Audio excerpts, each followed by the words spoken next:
Warning! The Stone Age Gamer podcast includes a lot of bad language. Cover your motherfucking ears.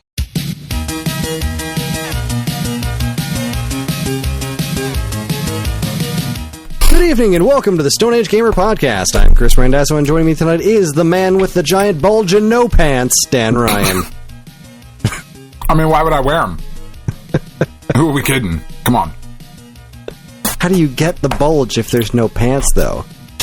Right? And say I wasn't wearing underwear. They're just tights. Something, I don't know. It is time for the Alphabet Super Series. It was Dan's pick for the letter C, and he chose the NES classic codename Viper. How does Capcom's take on RollingThunder hold up? Keep your eyes peeled for an astounding number of revolving doors, because the Stone Age Gamer podcast starts now.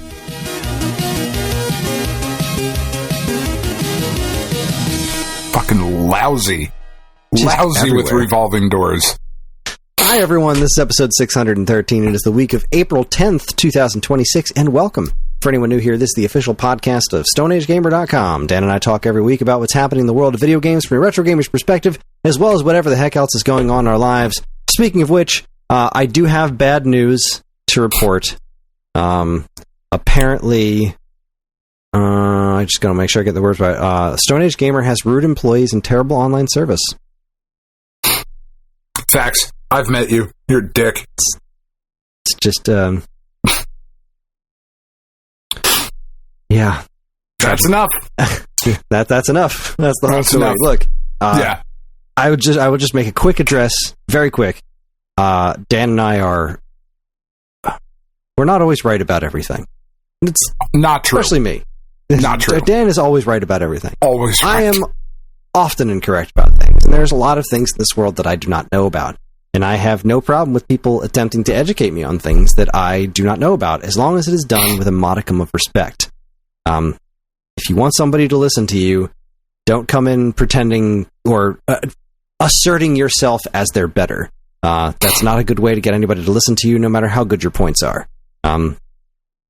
That's the whole story. Anyways, how you doing? How you doing, bud? How you been? What's new and exciting? Right. I'm all right. I took off from work this week. I pretty much disconnected from the world this week. I didn't pay much attention to anything, which was nice. I had all these grand ambitions, right? Of here's all the things I'm going to get done this week, and nope, didn't fucking do any of them.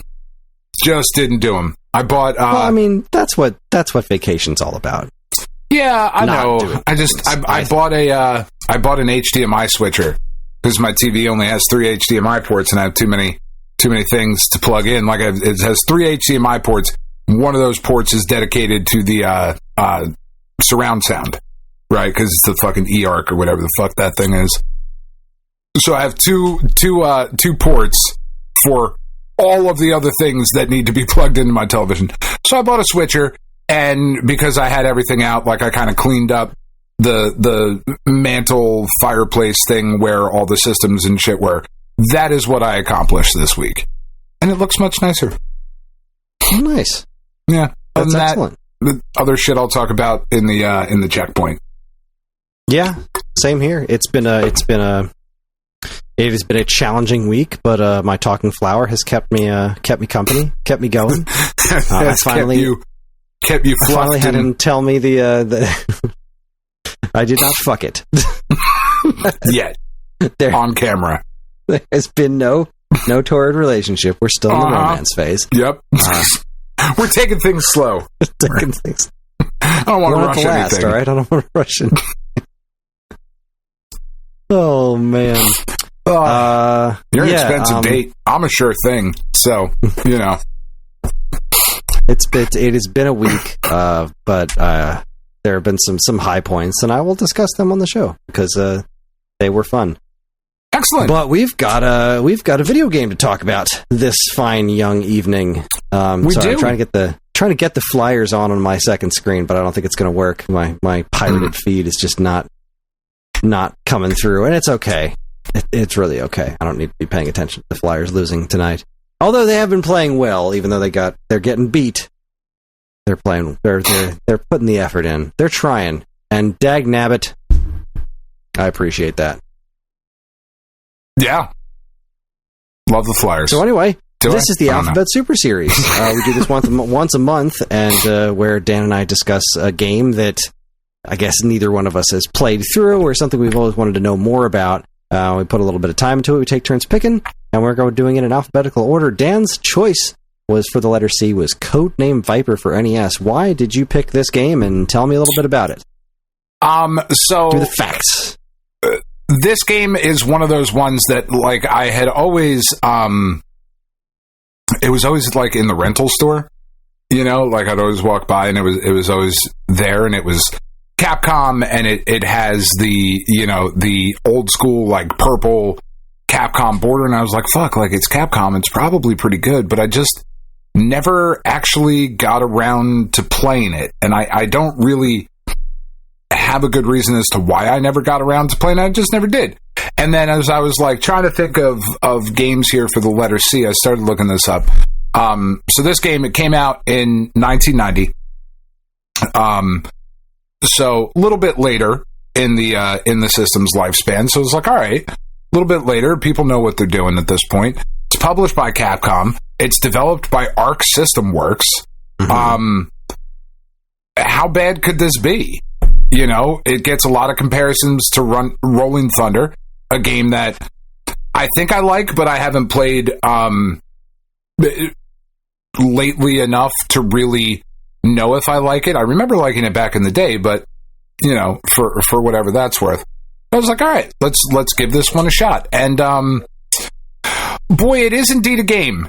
I have real mixed feelings on this one. Right, so the story of the game is you are Codename Viper. You are Kenny Smith, Codename Viper, and your superior, Commander Jones, sends you into South America, late 80s, early 90s. So you go to South America to investigate drugs and a big drug syndicate, because that's what everyone knew about South America in the late 80s and early 90s was Cuba, and everything else was drugs.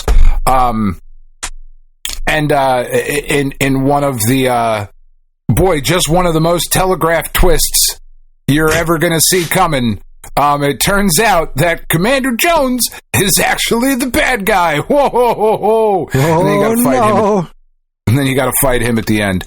And you make your way through a bunch of different locations, and it's just I wanted to like it a lot more than I did, because there are pieces here to this being, I think, a really fun game. One of our listeners said it in the Discord. As a kid, they would have loved this game. As an adult, we'll just make fun of it because it looks like the main character's not wearing any pants. Just looks like he's walking around just fucking cocksure and swinging in the breeze.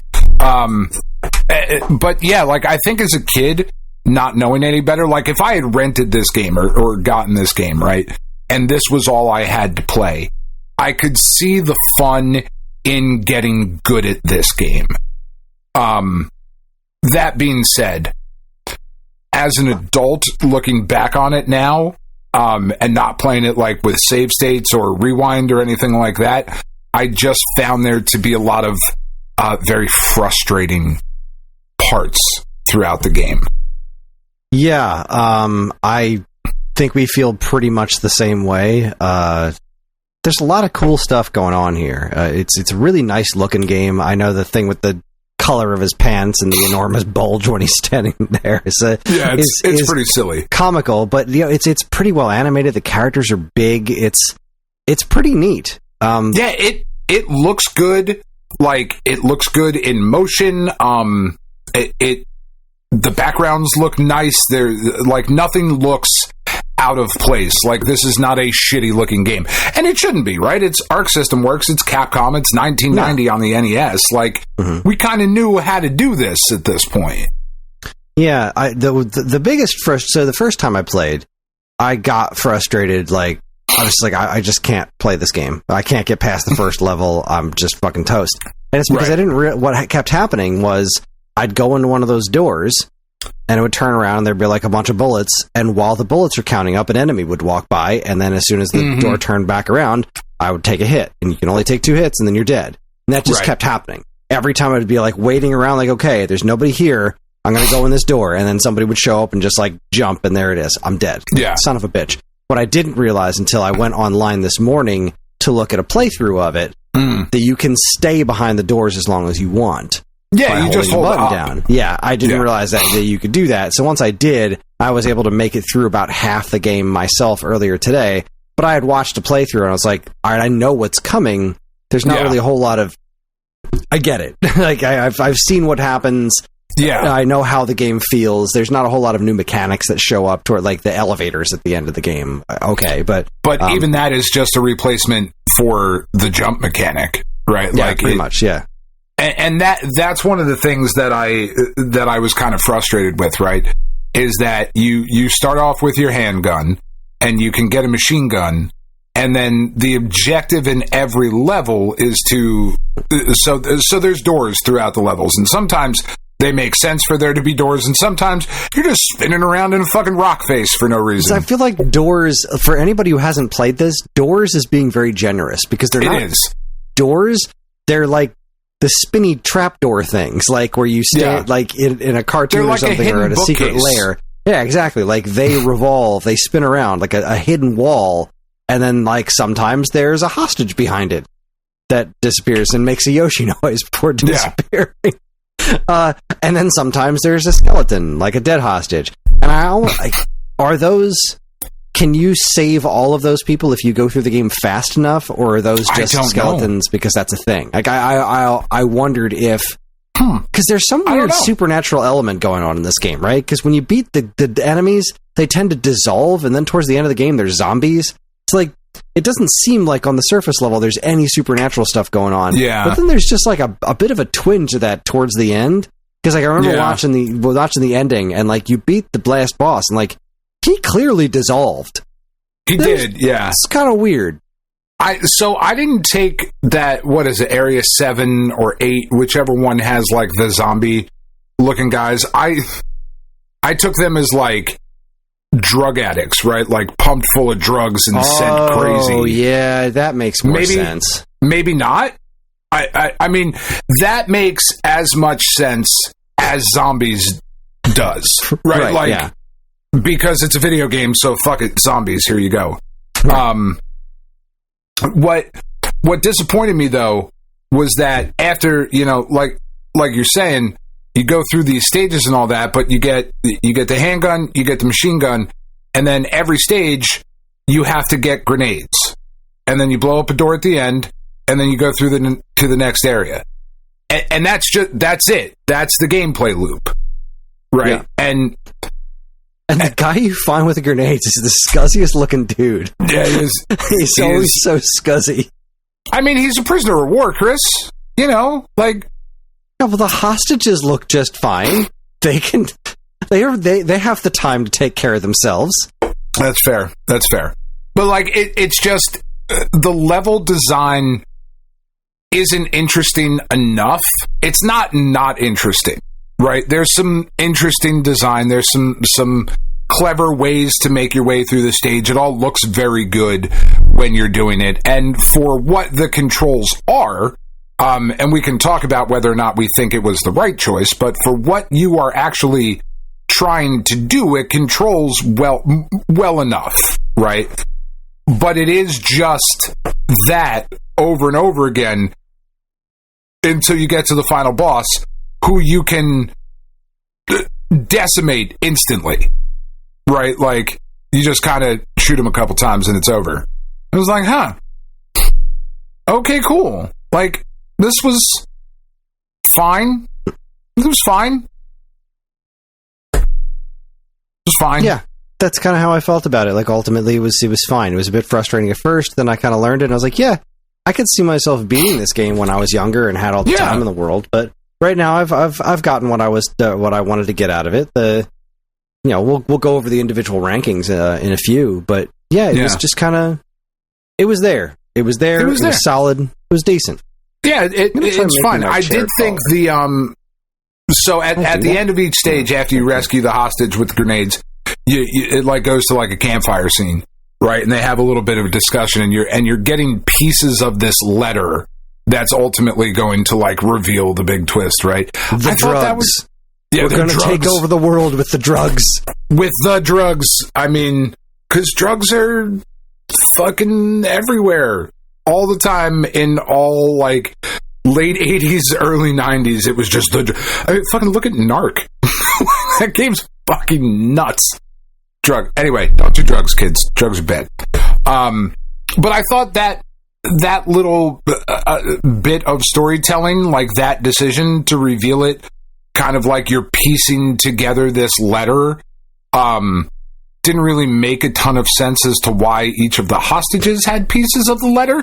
Right, and like if it was like they had a corner of the letter or something where the letter was torn up, but it was like, no, we have a letter with random words on it, and they're not even redacted, words. They're just not there. Yeah. It's a very strange choice. It was strange, but I thought it was kind of a neat, like, I'm trying to, like, enough of a hook, right? Again, like, if I were playing this when I was a kid, I'd be like, trying to, like, fucking figure out what it says, you know? I wonder, I bet you it's about this thing and that, and, like, as you're piecing it together, I thought that was kind of a neat thing. Ultimately pointless, because it's incredibly obvious, but, you know. Yeah. It was cool. It was a cool game that I'm glad I played. Not really something I would go back to all that often. Not really 100% my style, but it was cool. It was interesting. Yeah, this isn't necessarily something where I would be like, the next time we do a starter kit, you know, yeah, or this one's making the cut. Yeah, this one is not. It's not. But you know, again, Capcom Arc System Works. You're going to get a decent enough experience, and I could see if you are into like speed running and really mastering a game, I could see how this game would scratch that particular itch, right? Because there is a very deliberate pattern that I could see going through it. You know, it's not a run and gun game. If you're not really, really, really good at it and you haven't memorized everything, but if you did, I could see there being some joy in that, of just like blasting through this game. And like, I imagine it would take 10, 15 minutes, you know, something like that.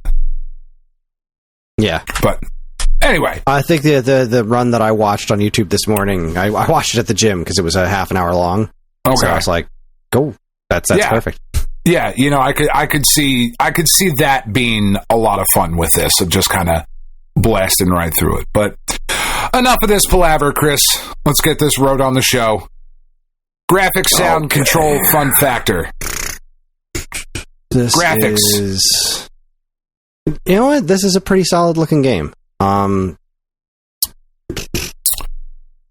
I'll give you mine. Right? I'm gonna go 4. I'm gonna cook this. I'm gonna cook the graphics with a 4. There are some visual choices here. I think it could be better in a few ways. Maybe not have it look like the guy's not wearing any pants, but there could be a little more enemy variety, I suppose. But all in all, I think it's a very, very good looking game. I agree. I do think it's a good looking game, but I only went with a 3 for exactly those two reasons that you just mentioned. You could have put, like, he looks naked. Right, like, they have not animated a separate dick and balls to, like, be swinging in the wind, right? But he looks like he's not wearing pants. Right there. Right? I mean, there's got to be a ROM hack, I'm sure. This is the... He looks like he's not wearing pants. It's fucking distracting. It looks... It's not even that it's distracting, right? It just looks silly. And there were plenty of other colors you could have gone with. And the other complaints I have is that the enemies, minus like the dudes that are popping up out of the boxes, like with the rocket launchers, like it's basically just palette swaps of the same enemy. So they're just, what's there is good, but there's just not enough there for me. I'd like there to be more of it. Yeah. I don't know. I'm sticking with 4 because I think we're talking about an NES game. There was probably some sort of limitation because of the size of the sprites, I would say. Probably. But, I think it was good. I think it was, as NES games go, it was very well done. It is a good-looking game. And 3 is maybe a bit harsh, but I stand by what I said. What about sound? Where do you sit I'm going to dock this one down to about a 3.5. Okay. Because the sound is solid. It's good, but there's not... each stage doesn't have its own song. They repeat songs for 2 stages in a row, and all the songs are fine. There was nothing extraordinarily memorable there. The sound effects are solid. It's another one of those things, like, it's solid. It's above average, but not quite... We know what kind of sound the NES is capable of, and the compositions are good, not great, and the sound is good, not great. So, yeah, it's fine. I give it a 3 and 3.5. Did you catch the Mega Man sound in there, like, after he, like, I think it's after the points total up? The last bit, it does the did it,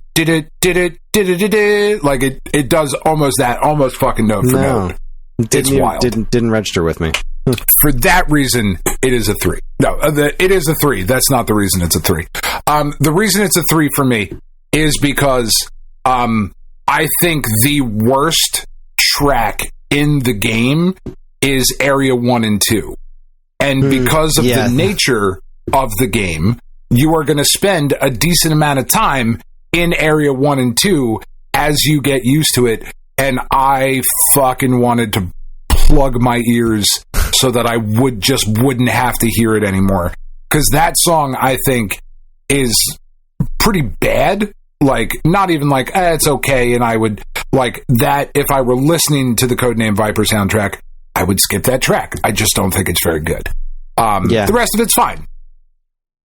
Yeah. Rest of it's fine. So, I sat with a 3 on that. This one, I don't know. We're going to have to talk this one through for Control. I'm giving the Control a 4. Okay. I think it does everything that it intends to do very well. It feels tight. My only gripe with it is the intentional design choice of not being able to do a high jump moving forward. So you wind up in these situations where you're in front of a wall that you can't jump over with your regular jump, so you've got to go somewhere else where you can jump straight up and then jump over. It's a strange limitation. It's weird. That I don't love. But I never really felt like I was dying because the controls were bad. It was really just because of I never felt out of control. The design itself. Yeah, I never felt out of control. I think it's tight enough. It could be better. It could be a little bit more intuitive, I suppose. It's a little. But it's hard for me to say that I have much in the way of complaints about it. Yeah, it's a little twitchy, and like it wouldn't even necessarily be control. There is some a pretty large amount of knockback. Like if you're jumping and you get hit, you kind of go flying backwards a little bit. That's not really control, though. I guess that wouldn't really. I mean, because I was at a 4.2, but I could have been talked into lower, I suppose. But I agree that going for that Rolling Thunder style, like that was just very much the Rolling Thunder, the big jump up to the balcony and like swing it over, and very intentional. But this game plays faster than Rolling Thunder, if I'm remembering correctly. I think so. It's been a while since I played Rolling Thunder because I'm not really a huge fan.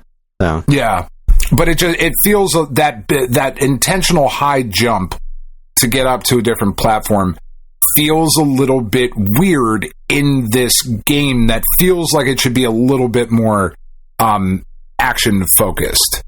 It slows the pace down a little bit, but 4 is fine.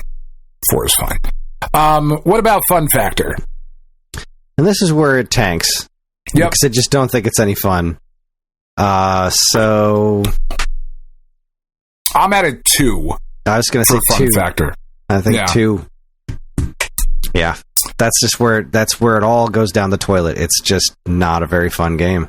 Yeah, I finished it I didn't feel compelled to finish it other than I just had time this week.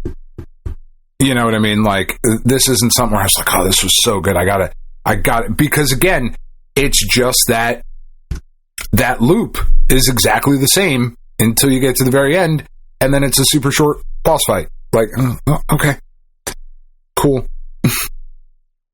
You know, I've been playing through the original Mega Man series. I know what Capcom was capable of publishing around this time period. You know, it could have been more fun, even though Mega Man 3 is trash. But this could have been. Look, I've already dropped the banhammer once tonight. I'll do it again. Can you ban me? I mean, is that... Do we have to go through Ryan for that, I think? Is that like... Do I have to contact HR if you ban me over my opinion? That feels like a power imbalance, Kris, because you have seniority. I'm drunk with power. You definitely are.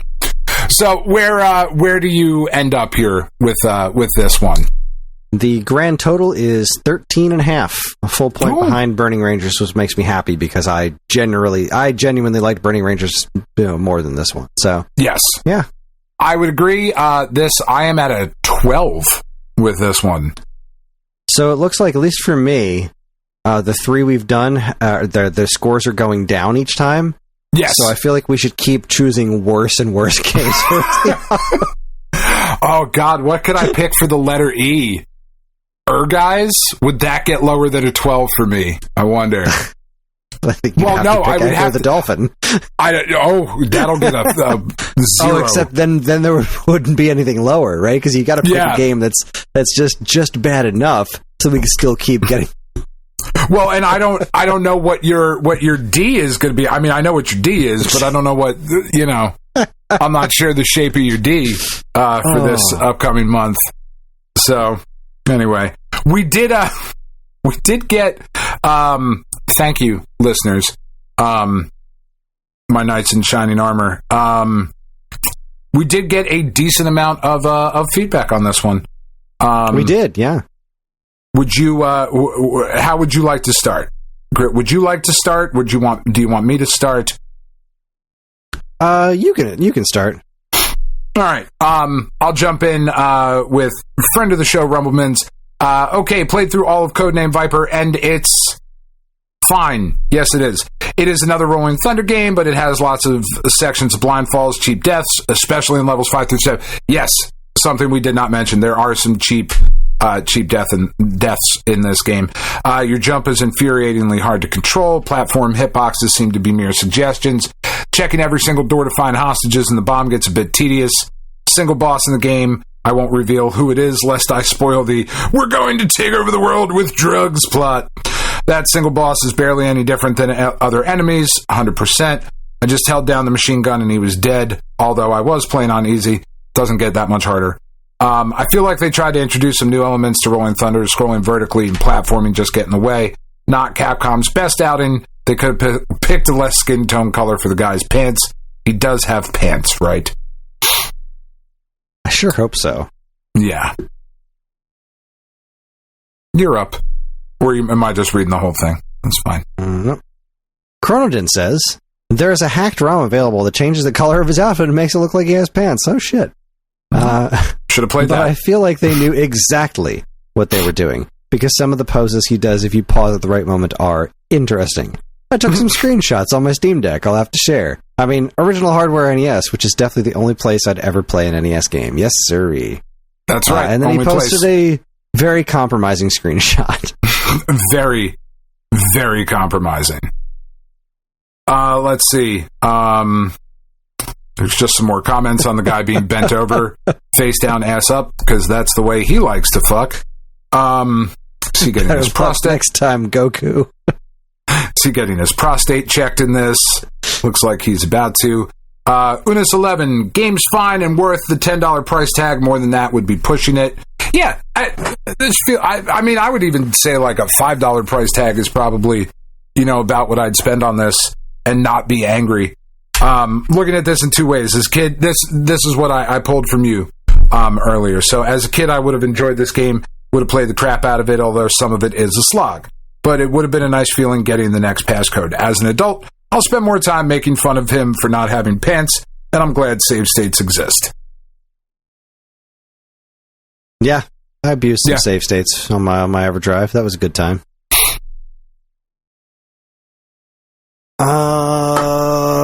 P2Mick28 says, played until my continues dried up. Got to the second area while slowly getting used to the controls. First of all, the music. Surely it must change as you progress, but all I could think during the first stage and area was funky beats to not have any pants to while blasting men.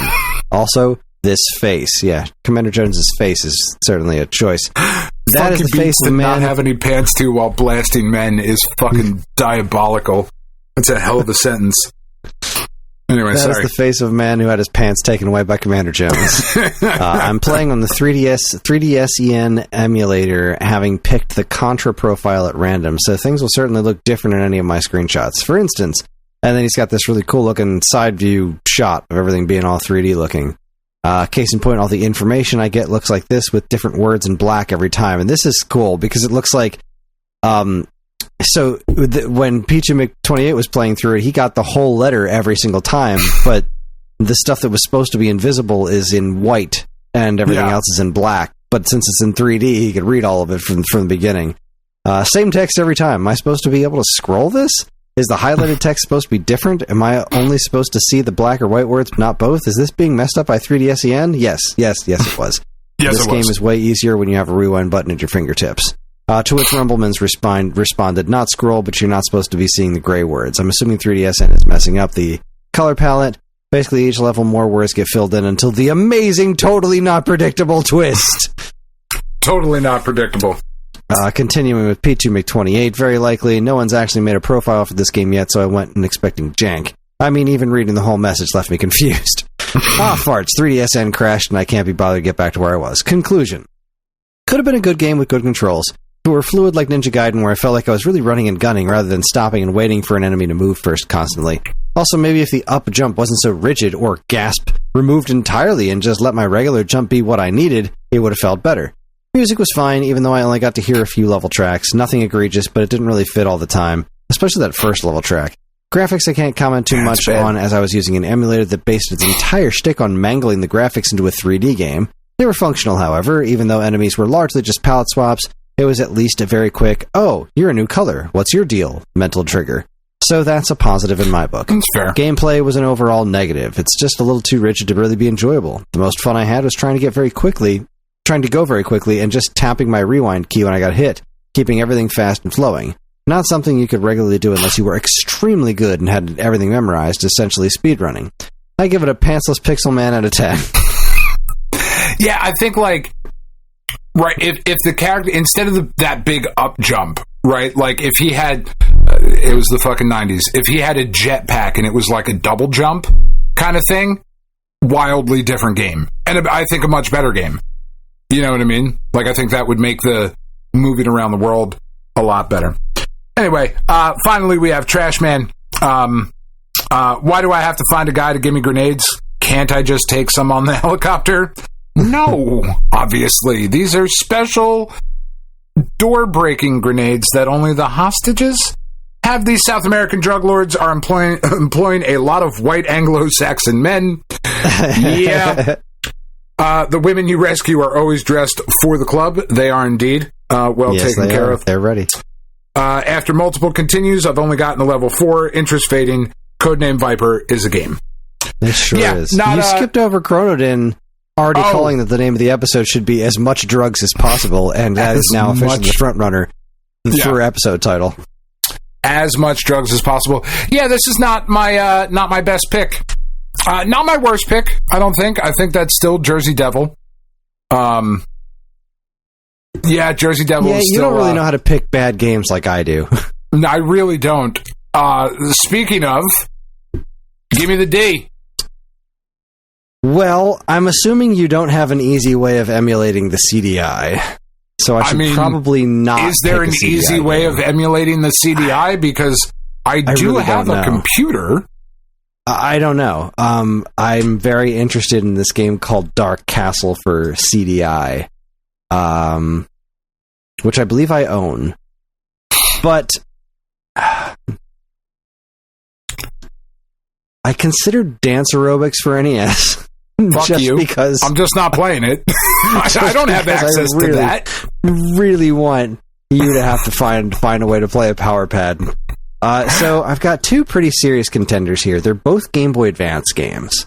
They're both games that I would very much like to put more time into. And they both CDI emulation seems to be an issue. Yeah, I figured it was. And Dark Castle is not supposed to be good, but it's supposed to be at least interesting. So, but that's, yeah. Man, this is a really tough choice. Do you want a platformer or something kind of odd? Let's go with something kind of odd. Okay, then. My pick will be DK King of Swing for Game Boy Advance. Oh, okay. I have always wanted to put some effort into this game, because it's a weird concept. You're always revolving around things, and you have to, like while you're turning, you have to, keep pressing the trigger buttons to grab onto different things and, kind of climb your way around. It's a very weird concept for a game, and I've only played a few minutes of it. I also think you can unlock Bubbles from Clue Clue Land as a playable character, which is completely fucking insane. Okay. And I love that about it. So, that's my pick. For the letter D, DK King of Swing for Game Boy Advance. All right. Yeah, I have never played this. I know what it is, obviously, but have spent absolutely zero time with it. So, that's awesome. This will be completely new. Cool. Well, with that, we're going to take ourselves a quick break, and when we come back, we're going to see what's going on in the world of week-old news. You're listening to the Stone Age Gamer podcast from Geekade.com. Stick around.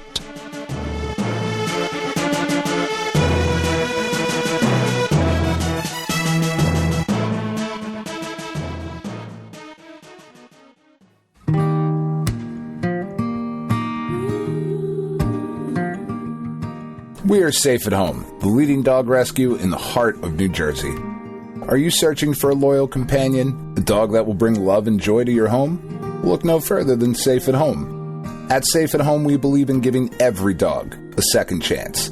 We rescue, rehabilitate, and find loving forever homes for dogs in need, right here in the Garden State. Our dogs are ready to make a lasting impact on your life.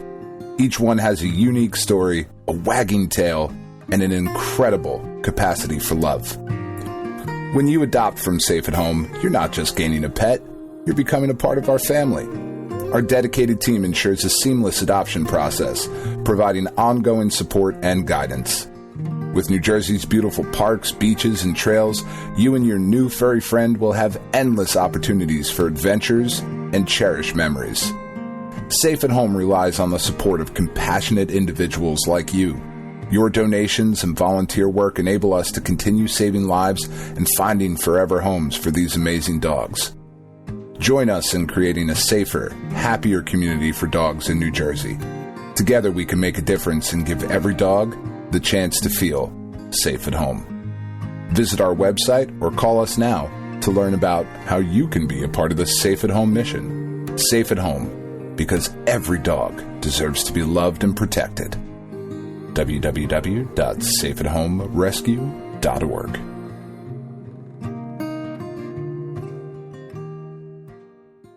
Do you miss the days when you'd get a fresh issue of Nintendo Power in the mail every month? It was stacked with reviews, previews, and all manner of cool new stuff about the world of Nintendo, and it even came with a free poster. Well, you don't have to miss those days anymore, because Nintendo Force is here. Functioning as a spiritual successor to Nintendo's classic magazine, Nintendo Force is staffed with top-notch writing talent, and me for some reason, to deliver fresh new reviews, previews, and more right to your door every other month. And yes, posters are still included, except ours are double-sided. So if you want the thrill of learning all about the world of Nintendo in physical format, head on over to NintendoForceMagazine.com and learn all about it. Nintendo Force Magazine, the force of Nintendo fans.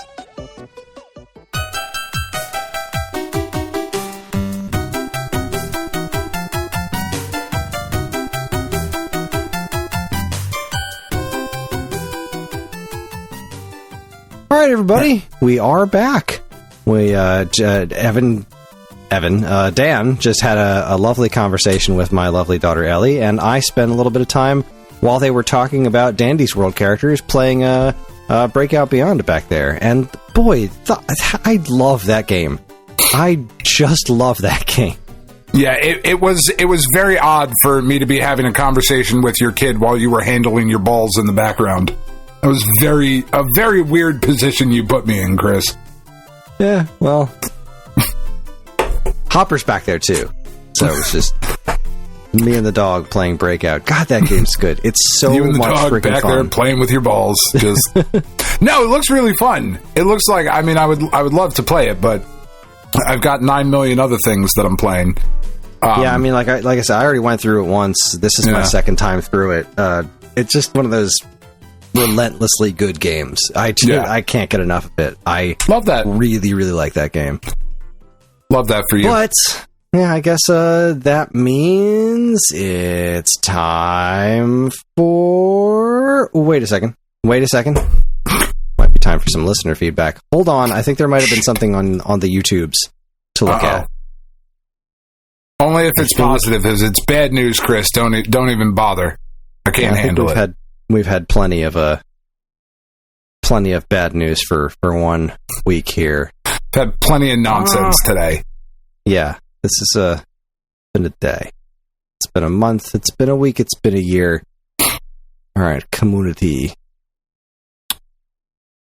All right, so Manic Moogle posted. He posted times, so I don't really I'm not going to click on him here because we're doing the show, so I don't know exactly what they're in reference to. But he said at 2 minutes and 4 seconds, no Bubsy. I assume that was because I had the boxes in front of him. Bubsy's back, so there you go, Manic Moogle. At 10:21, you're right, it's different. Thank you. That would make so much more sense if I could just click. All right, what's the context? No, I like it how you did it. Oh, we're talking about sushi rice. So whatever that was about. Oh, yeah. You were right. I was making shit up again, and apparently I was correct. Be thankful gas is well over $5 a gallon here. Man, I'm sorry. Yeah, that's not good. It just it's hovering around $4.19 by me. Yeah, that's it where went up we to are $4.15, and then it the next day it jumped to $4.19, and that's kind of where it stayed. We did get one from the previous episode, a cadre of Matts, that said Cerebral P666 said, I've got 24 ColecoVision games in my collection to play through for Stone Age standouts. I think I'll avoid shmemulation this round, but I will grade my top 5 of the ones in my hoard. I agree with Dan that ColecoVision has some bangers. I'm going to enjoy this. I've got a lot of nostalgia for the system, and I've been looking for a good reason to revisit it after all this time. Game on, suckers. And I responded, have fun. Let us know what your essentials are. So whenever we're going to be doing that next week. So yeah, make sure you chime in with your list, and we'll read it on the show. Thank you very much for listening. And that. Yeah. And that is just an excellent reminder for everybody else as well. Please play the ColecoVision. Please. Yeah, it looks like that's let everything. Us know. Yeah, I knew there was something I wanted to cover, but yes, the ColecoVision, play it. I've reminded everybody in the Discord. And yeah, now it's time for my favorite segment, your favorite segment, everyone's favorite segment. Strap yourselves in for Week Old News. Welcome to Week Old News, where we discuss all the news that was new a week ago. That was so dramatic. Yeah, sorry, I was distracted by things. I'll take this first one. Because go for it. Why not? IGN reports that Epic Games boss Tim Sweeney responds after Fortnite layoffs revealed to include an employee with terminal cancer who will lose life insurance. Mike is not just a number, says noted liar Tim Sweeney. Epic Games has said it will solve the insurance of a former Fortnite employee living with terminal cancer following widespread criticism of the company's decision to lay them off.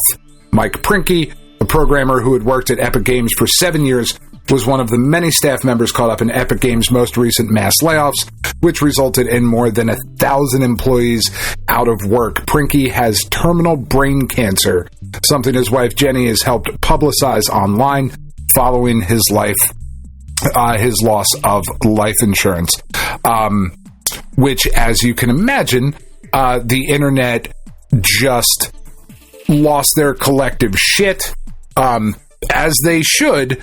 But how fucked up is it that we live in a world where this is what needs to happen in order for this dude to get the care that he needs, as he is facing brain cancer, that you are not coming back from that, right? Like, that is a death sentence. I was incredibly lucky with the type of cancer that I had.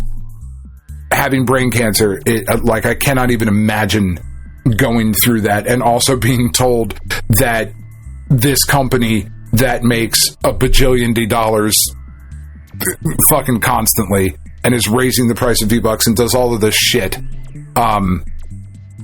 is laying you off because they're not making enough money. Just absolutely absurd. Medical insurance shouldn't be tied to employment. No, I mean, Kris, if there was a way to do that, though, like, you would think that if not this country, then at least one or two other countries would have figured that out and told everybody how to do it by now. But since we don't have it, clearly that hasn't happened. I mean, which just means that our way is right because we're America. Right, God damn it. And because capitalism is the way to go. It is. Yeah, I mean, it's just disgusting. It further highlights, right, like, at the end of the day, the disconnect between corporations and all of us is that we are like, that's why I said noted liar Tim Sweeney. We are just numbers. Like, that's it. We are numbers on a spreadsheet. That's it. And, like, at least be honest about that. You know what I mean? I would at least respect you if you were honest about it. Like, if he came out, he was like, yeah, I mean, that sucks. I don't give a fuck. Like, okay, I mean, that's awful, but, like, at least it's honest. You know? At least it's honest. Because, like, is he the only person that has cancer currently? Hopefully, you know, knock on wood, he's the only one who has cancer, but is he the only one who is deserving of having his expenses taken care of by his former employer just because he's sick? Like, what kind of fucking world is that? It's not kind. It sucks. Well, don't play Fortnite. That suck. GameSpot reports cancellation of almost complete game from Eidos Montreal resulted in layoffs. The project was reportedly planned to release this year. So, the recent mass layoffs at developer Eidos Montreal were the result of a long-in-development project at the studio that was close to completion being cancelled, according to a new report. It's some sort of big open-world thing. There's a main character named River who had a giant moose companion that could be used to navigate the game's open world. P11 reportedly had cost several $100 million since work began in 2019. The cancellation is somewhat surprising, as according to the report, the project was almost complete and tentatively slated for release later this year, having recently passed key development milestones. It looks similar to the survival game Wild, a PlayStation exclusive. And yeah, it's they canned the game, and Eidos Montreal announced 124 people were losing their jobs on March 30th. In addition, studio head David and Fossey, a 19-year veteran of the studio, announced his departure. Just good things all around coming out of Eidos. Yeah, and I love these. I love these fucking corporate emails. Today is a difficult day for our studio. Reflects the need to adapt and concentrate efforts where Eidos Montreal can be most effective. We are deeply grateful to the team members impacted. This decision is not a reflection of their talent, dedication, or performance. No. Money, money, money, pig, fuck, money, money. But also, like, At what point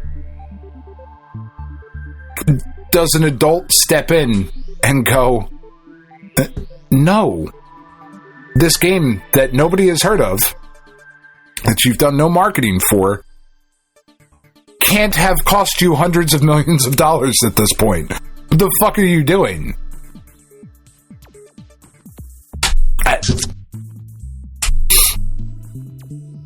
Well, we don't know enough about economics to properly comment on this. So yeah, I do. I won't. But anyway, it's wild. Speaking of things that are also wild, PlayStation is not the only company jacking their prices up. Twisted Voxel reports, I just added this, I didn't know if you saw this, Chris. The Lenovo Legion Go 2 price is reportedly set to increase to $1,500 or $2,000 based on the configuration you purchase. And, holy shit. The Lenovo Legion Go 2 is a premium handheld device. It features an 8.8-inch OLED display, 1200p resolution. It's got a Ryzen Z2 Extreme processor. It's got 32 gigabytes of RAM and blah, blah, blah, blah, all those things. You can get it with a Windows-focused version or a Steam-focused version. It is a much better Steam Deck, spec-wise, than the Steam Deck, certainly. However, it's also crazy fucking expensive.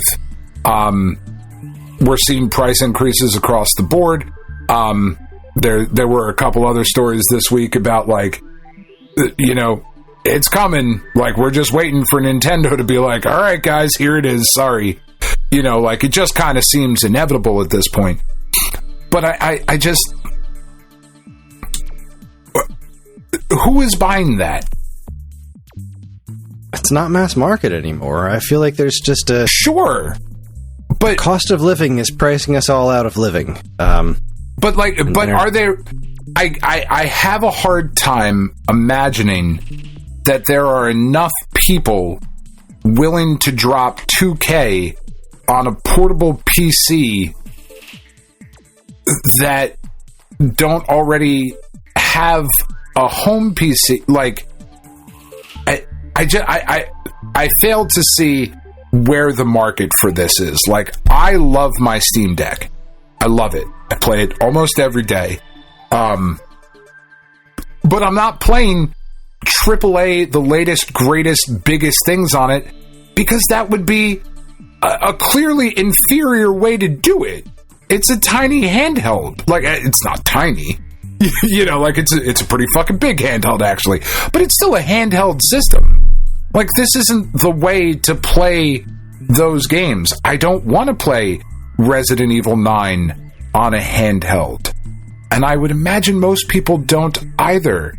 The numbers have come out of, like, people who actually play the Switch 2 undocked.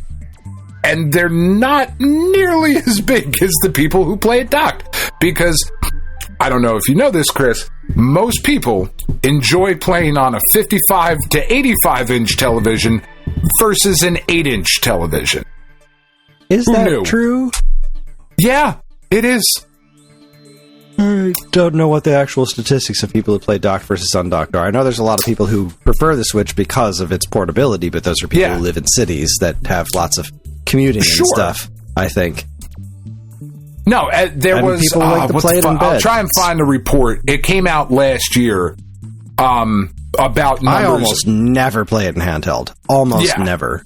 Like, I don't even take it up to bed anymore. It's just... I almost never... It's not a very comfortable system to play handheld. I like it better than the Switch 1 as far as handheld goes. It's better than the Switch 1, but after playing the PS Portal and the Steam Deck, vastly inferior experience, in my opinion. Right? Like, the Steam Deck has, like, it's sitting right here next to me. The fact that it has the grips on the back of the system just make it so much more comfortable to hold. If this was just flat, it would be a lot less. And yes, I do have a case on it currently, but the case is just wrapping around the handhelds on the back, right? The PlayStation Portal has it's a PlayStation controller with a screen in the middle of it. It's just infinitely more comfortable to have somewhere to rest your hands versus the sleekness of the Switch 2. It's not comfortable, but it's not as comfortable, I would argue. But yeah, I will try to find. I don't really like doing handheld gaming all that much anymore. Yeah. I like my big TV. It's an inferior experience. It's a tinier screen. Shit is cooler when it's bigger. That is objectively true, right? Dan, you are size queen. Always have to. I definitely am. It's fine. I stand by it. I know who I am. Time Extension reports, this incredible NES homage turns the best-selling console of the 1980s into a musical instrument. Introducing the NES SY 2.0. This thing is wacky. It's like a big old wood box-looking thing that opens up and has a keyboard and a bunch of knobby-doos and a screen, and you can play NES games on it, but also the keyboard itself matches the NES sound, so you can make NES-sounding music on this little keyboard doohickey. Yeah, that's awesome. Yeah, this thing is really cool. There's a great video that's attached here of this guy playing some music on it, and it sounds really, really lovely. And then he plays Mega Man 2 on it, because he can. He pops the cartridge in, it's got controller ports, and you just play it on this little tiny screen. It's really cool. I love this. That is outstanding. Yeah, I don't have anything else to add. It's just neat. No, that's just great. That's just great. I love this story. Go Nintendo reports that a preservationist archives 3D scans of the classic McDonald's Happy Meal Super Mario Bros. 3 toys. So these were released in 1990 in honor of the release of Super Mario Bros. 3 on the Nintendo Entertainment System, and somebody has gone through and done 3D scans of these toys, included in the file, which you can access on archive.org, are Raccoon Mario. So that was a suction cup toy. You would press it down, and when the suction cup would give way, it would spring up, jumping into the air. Luigi, you would pull him back along like a table or whatever, and it would propel him forward, kind of like a wind-up car. There was a Goomba, which they called Little Goomba, which is, I don't know, that's just kind of funny. This was another suction cup one. That's what they used to be called. What's that? That's what they used to be called, Little Goomba. Really? Why do I not know that? That was their official name, was Little Goomba. They weren't just Goombas. When did that change, I wonder? I don't know. I'm a hack. I didn't know that. Well, you're also not a huge Mario Little Goomba. He does a backflip, so he's got like a little suction cup on his chin. So you press the chin down and he articulates at the waist and kind of does a backflip. Then there was a Koopa Paratrooper who had a... Koopa Paratrooper. That's what I said? Is that not what I said? You said Trooper. Trooper, I'm very sorry. A Paratrooper! That's the joke. I get it. You would squeeze his fucking shell and his little leggies would kick. And then there was an under 3, right? So McDonald's sometimes, I don't know if they still do it, right? For toys, they have like a little kids version, because what you should be doing is feeding your under 3-year-old child McDonald's. Absolutely. I know. That was shitty. I take it back. Like, I don't mean to shame anybody if that's what you can do, but like, yeah, maybe don't. Anyway, it was just a little Raccoon Mario, just a little like a soft rubber toy. So. What's that? I don't like McDonald's at all, so I don't think any human should be eating it. But whatever. No, I think it's fucking gross. But like I'm not shaming anybody if that's what you. Yeah, I mean, look, I'm wearing a tacos t-shirt right now. Yeah, I'm trying to be better. I'm trying to be better about that. It's as I get older, I realize that I say some shit sometimes that I don't care for because I like this podcast for another podcast. Anyway, this is a whole set that you can scan. I wonder if these can be 3D printed. With I would have scans. to assume so. Like, right? I would think so. Like, once you do that, God, I remember these toys. Like, I have never liked McDonald's except McNuggets. I used to really like McNuggets, except like every now and then you'd get a McNugget and then you'd take a big bite of cartilage and it was just horrid. Yeah. And I've always liked their fries, more or less. But generally speaking, I'm just not a fast food guy. I think it's gross. But generally speaking, McDonald's as a company is garbage. So, fuck them. These were really cool toys, though, and like they were so cool. And back when Mario 3 came out, I didn't know anything about evil corporations or anything. It's like, oh, you go to McDonald's and there's a big purple gumdrop named Grimace, and little and a creepy clown called Fries, wants to sit with children. Creepy clown, good stuff. Yeah, no, those are dope though. McDonald's has, for want of better food, certainly. They have always had the superior toys. Oh, yeah, for sure. Like, I just don't think it's even close. But, anyway. Shuffling right along, I sent you a picture of the little Goomba from the original NES instruction manual. Okay. I will find it. Because that's my know-it-allism right there. Is it just better than you, Dan? Is it in Facebook? Where is it, Kris? We used too many. I put it in the Discord. Did you? We just use Discord now. I put it in the Discord chat. Okay. Which Discord chat? I don't. The SAG chat. Oh God, where is it? Nope, I didn't send that to you. I sent that to Andy. Yeah, he should understand that. No problem. Because I'm looking here and I'm like, fuck, I'm feeling. Okay. All right. I'll look at it later. I deleted it. There you go. Little Goomba from the first NES instruction manual. Yeah, they were called Little Goombas for, I think maybe Mario World is when they changed that over to just Goombas. But yeah, they were originally Little Goombas. Anyway, moving right along. It's a good thing you didn't send him a picture of your little Goomba. Am I right? Hey! Heyo! I got plenty of those. You don't need to send any more. I just have the one. Time Extension reports a legend returns. Castlevania-inspired MSX2 game enlists the help of a Konami icon. So there is a game called Night Stalker, which is a Castlevania clone coming out for the MSX2 homebrew experience, and they got the let's see, where it's come on, where's the name? Miki Higashino, composer of some of the most iconic MSX soundtracks of all time, is back. For the first time, she composes music for SCC, contributing to the soundtrack of Night Stalker, The Blood Awakens in 2027.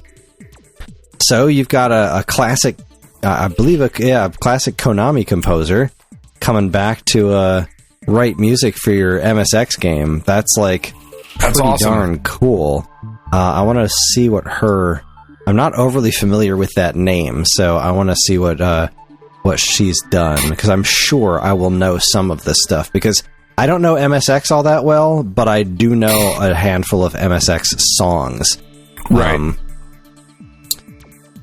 Oh boy, look at this. We got Gradius, we got Salamander, Life Force, Gradius 3, the Turtles arcade game, Contra 3, so a bunch Wars. Of shit nobody's played.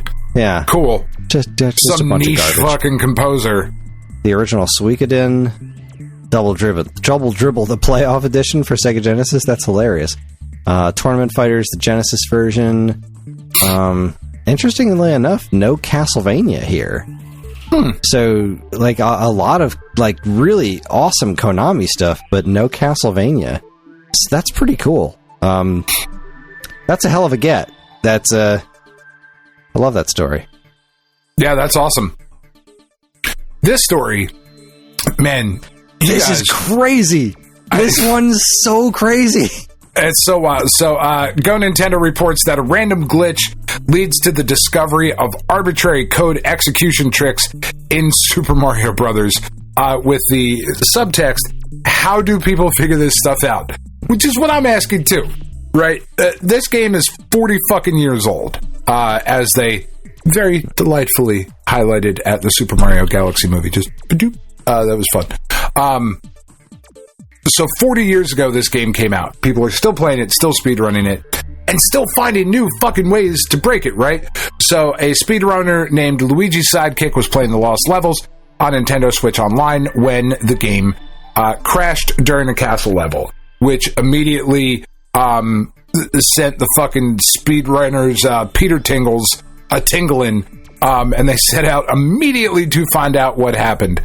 And they discovered that you can have an arbitrary code execution in the Lost Levels.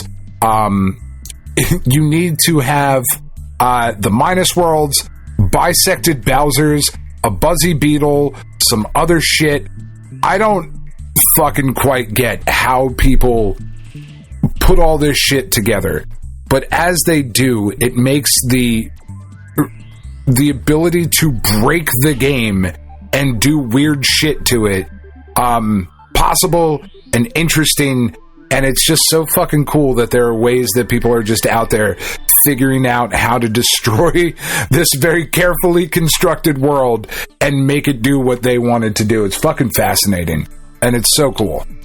Yeah, I was reading an article about it, and then I went to the YouTube video and saw that it was an hour long, and I was like, yeah. I can't. I just can't. I just need somebody to explain this to me in dumb person terms. Yeah. It is so thoroughly beyond my comprehension, but it's really cool. I absolutely love that this stuff exists. I'll never touch it. I'll never sniff it, and that's totally fine. But yeah. I love that people can do this kind of stuff. And like you said, they're still finding tricks in these games after all this time. Absolutely banana balls. It's just bananas. Love it. But I would humbly suggest, fellow geeks, fellow nerds, fellow dorks, whatever, that video doesn't need to be an hour long if you actually want people to watch it. Like, I mean, I'm sure it has decent views because, like, speedrunner people are crazy, but, like, this is super cool. I'm not watching a fucking hour of this shit. I don't know very many people who are either. Yeah, I'm just... It's something. You know. It is something. Anyway, it's very cool. Very, very cool. Go Nintendo reports, yes, Shigeru Miyamoto has heard the Star Fox amputation theory and he thinks it's, quote, nuts. I do too. I read about this years ago.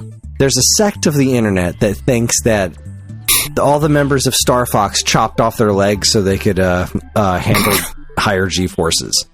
Because the way the puppets look.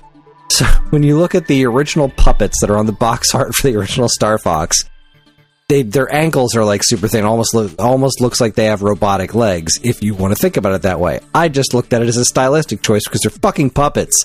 And people came up with these entire theories about how the Star Fox members had their legs amputated so that they could survive the quote, let's see, the arrow says this all stemmed from the hypothesis that pilots who do not have legs can stand more G's than others as they don't have legs for blood to pool in.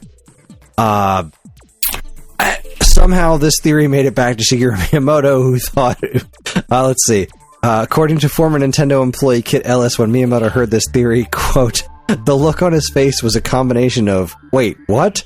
Get me out of here. Are you nuts? Because, I mean, yes, that's completely fucking impossible. What? What is wrong with people? I don't know. I really don't. I mean, so if you think about it, right, like, I guess it makes sense because of all the famous astronauts who we have voluntarily amputated all of their legs.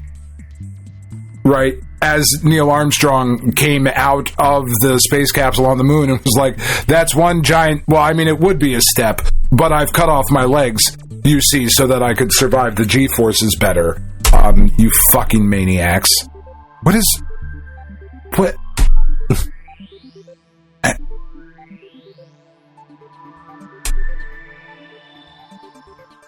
Nerdist reports... Kit Kat. Yeah, this has nothing to do with video games. This is just such an insane story, I had to post it. Because apparently it's not an April Fool's joke. I don't know how I follow up Star Fox amputation. I'd never heard that. That's fucking wild. Nerdist reports that Kit Kat heist sees 413,793. So, like, they broke one? Candy bars stolen in major... or are we just talking individually wrapped packages? This may sound like the premise of your next weekend watch on Netflix, but this Kit Kat heist actually happened. Kit Kat recently confirmed that instead of breaking off a piece of that Kit Kat bar, someone made a break with hundreds of thousands of Kit Kat bars in a real-life candy caper. That is fucking nuts. So somebody stole over 400,000 Kit Kat bars. An official statement from Kit Kat reads, "We can confirm that 12 tons of Kit Kat products were stolen while in transit between our factory in central Italy and their destination in Poland. We are working closely with local authorities and supply chain partners to investigate. The good news, there are no concerns for consumer safety. Supply is not affected. You can get your fucking Kit Kat bars." Is that why they did that in the first episode of Daredevil? They were mirroring the real life Kit Kat heist with the tanker going down. Those weren't guns. Spoilers. Those weren't guns in there. Oh no. Mayor Fisk is trafficking fucking illegal Kit Kat bars. What a bananas ass story. Who fucking steal? What are you gonna do with 12 tons of Kit Kat bars? Apparently they're selling them, because I'm looking at a follow-up story from Fox News here that Kit Kat is asking for the public's help after thieves made off with 12 tons of the company's chocolate, prompting the launch of a new tracking tool to help locate the missing shipment. So, like, you can check the serial number on the back of your Kit Kat car or something to see if it's a stolen Kit Kat. Stop it. What the absurd. Absolute insane. I just, wow. There have been some outstanding follow-up tweets to this. Domino's Pizza UK. Oh, yes, yes. We would like to share our thoughts and condolences with Kit Kat following their recent sad news. On a completely unrelated note, we're pleased to announce we'll now be selling a Kit Kat pizza. Cookie Monster has reacted and said, "Me not approve, but me understand." Which, yeah, I mean, I get it. KFC. Sorry, guys, we were product testing for our 12th Urban Spice. That's fucking great. Crumble is out there being fun. Montreal. I don't know what this is. I guess it's a bagel shop. They copied and pasted Domino's homework and said, on a completely unrelated note, we're pleased to announce a new Kit Kat flavored bagel. TGI Fridays then copy and pasted the homework. On a completely unrelated note, if you're in need of a break, we make a pretty great chocolate espresso martini. It's fucking great. This is an outstanding story. This, I get this.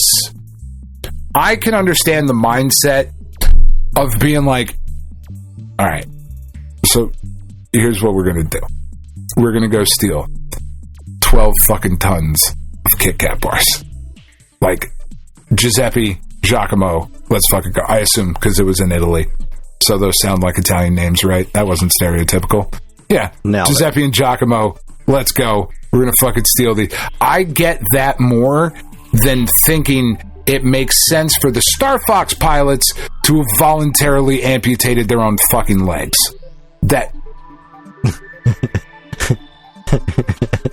That's ruined my whole fucking evening.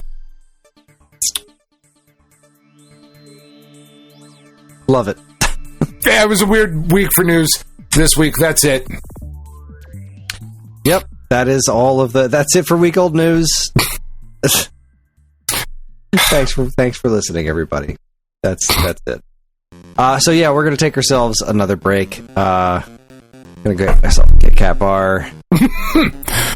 Obviously, that's not true. I don't have Kit Kat bars, but if I did, I would definitely eat one. We're going to take ourselves another break. When we come back, we're going to check in with the checkpoint, see what we've been up to, probably talk about the Mario Galaxy movie. You're listening to the Stone Age Gamer podcast from Geekade.com. Stick around.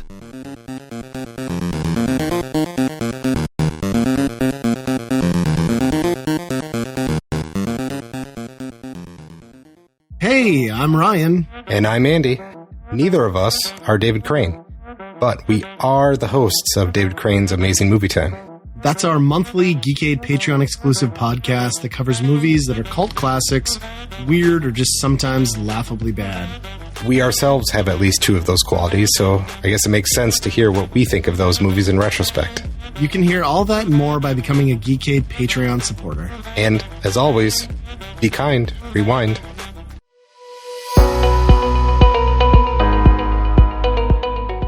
Hi everyone, Kris here. Podcast listening is free, but podcast creation is not. That's why the Geekade Patreon exists. In an effort to help us pay the bills, we've got a Patreon page set up where you can gain access to our monthly podcast topic schedule, get early access to many of our shows, and more. If you'd like to help support Geekade and keep these shows running week after week, head over to the Geekade Patreon page, linked in the show notes of this very podcast.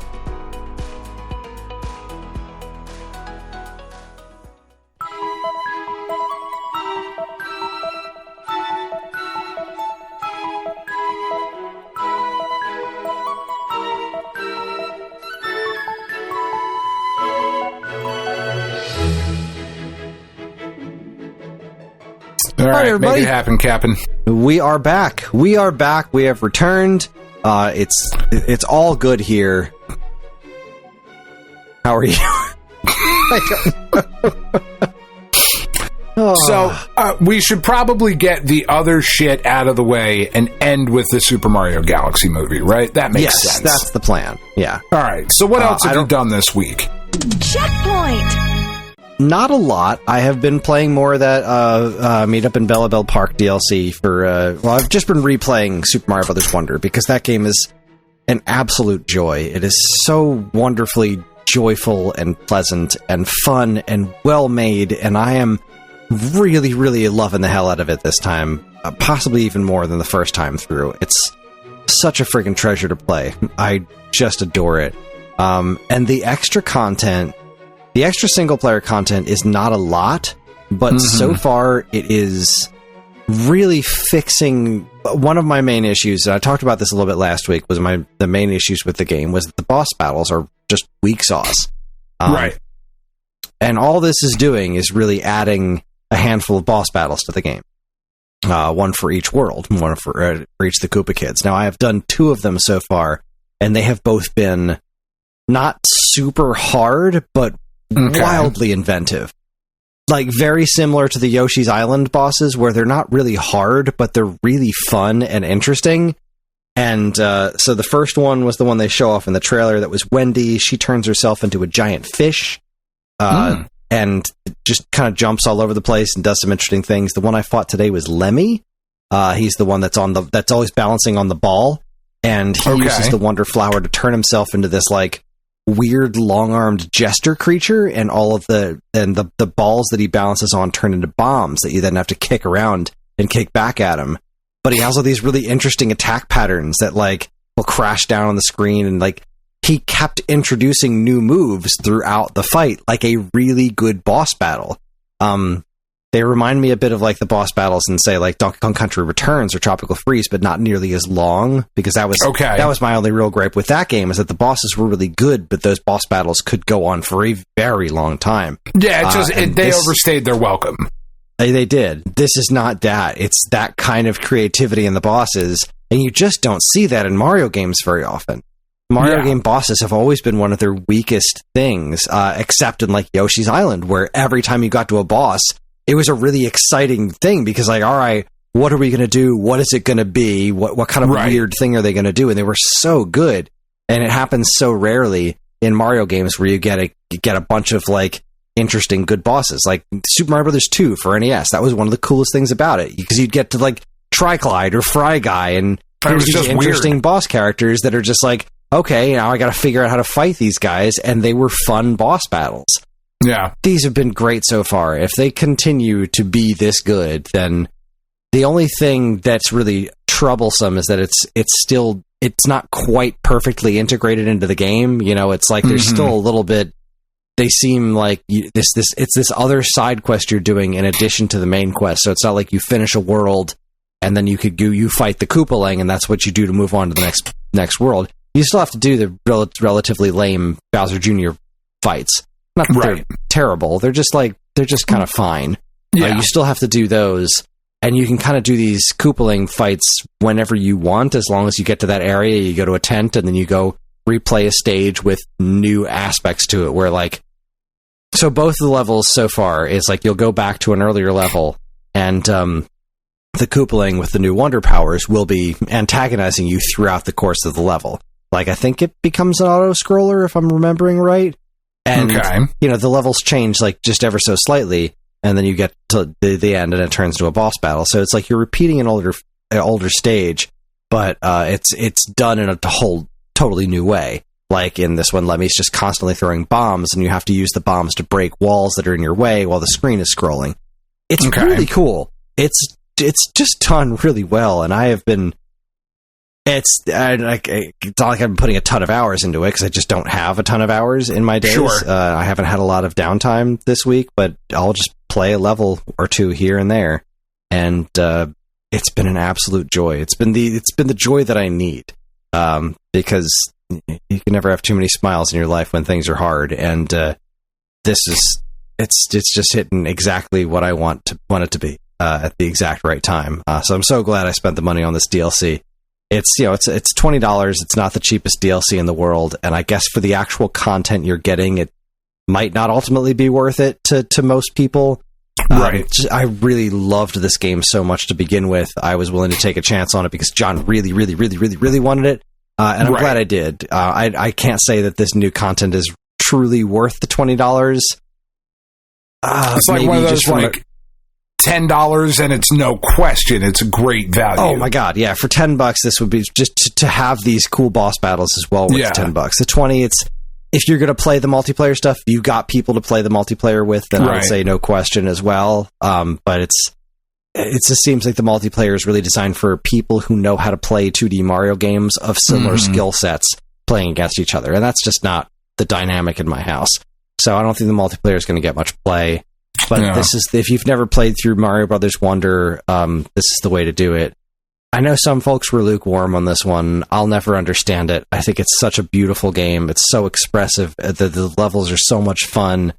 It's got not too much challenge, so it's breezy. It's right. It's not so brain dead that it's like, okay, this is absolutely nothing. There is enough of a challenge to keep you going. I love the music. I love the visuals so much. It's just such a joyful, creative, and fun, happy game. Just love it.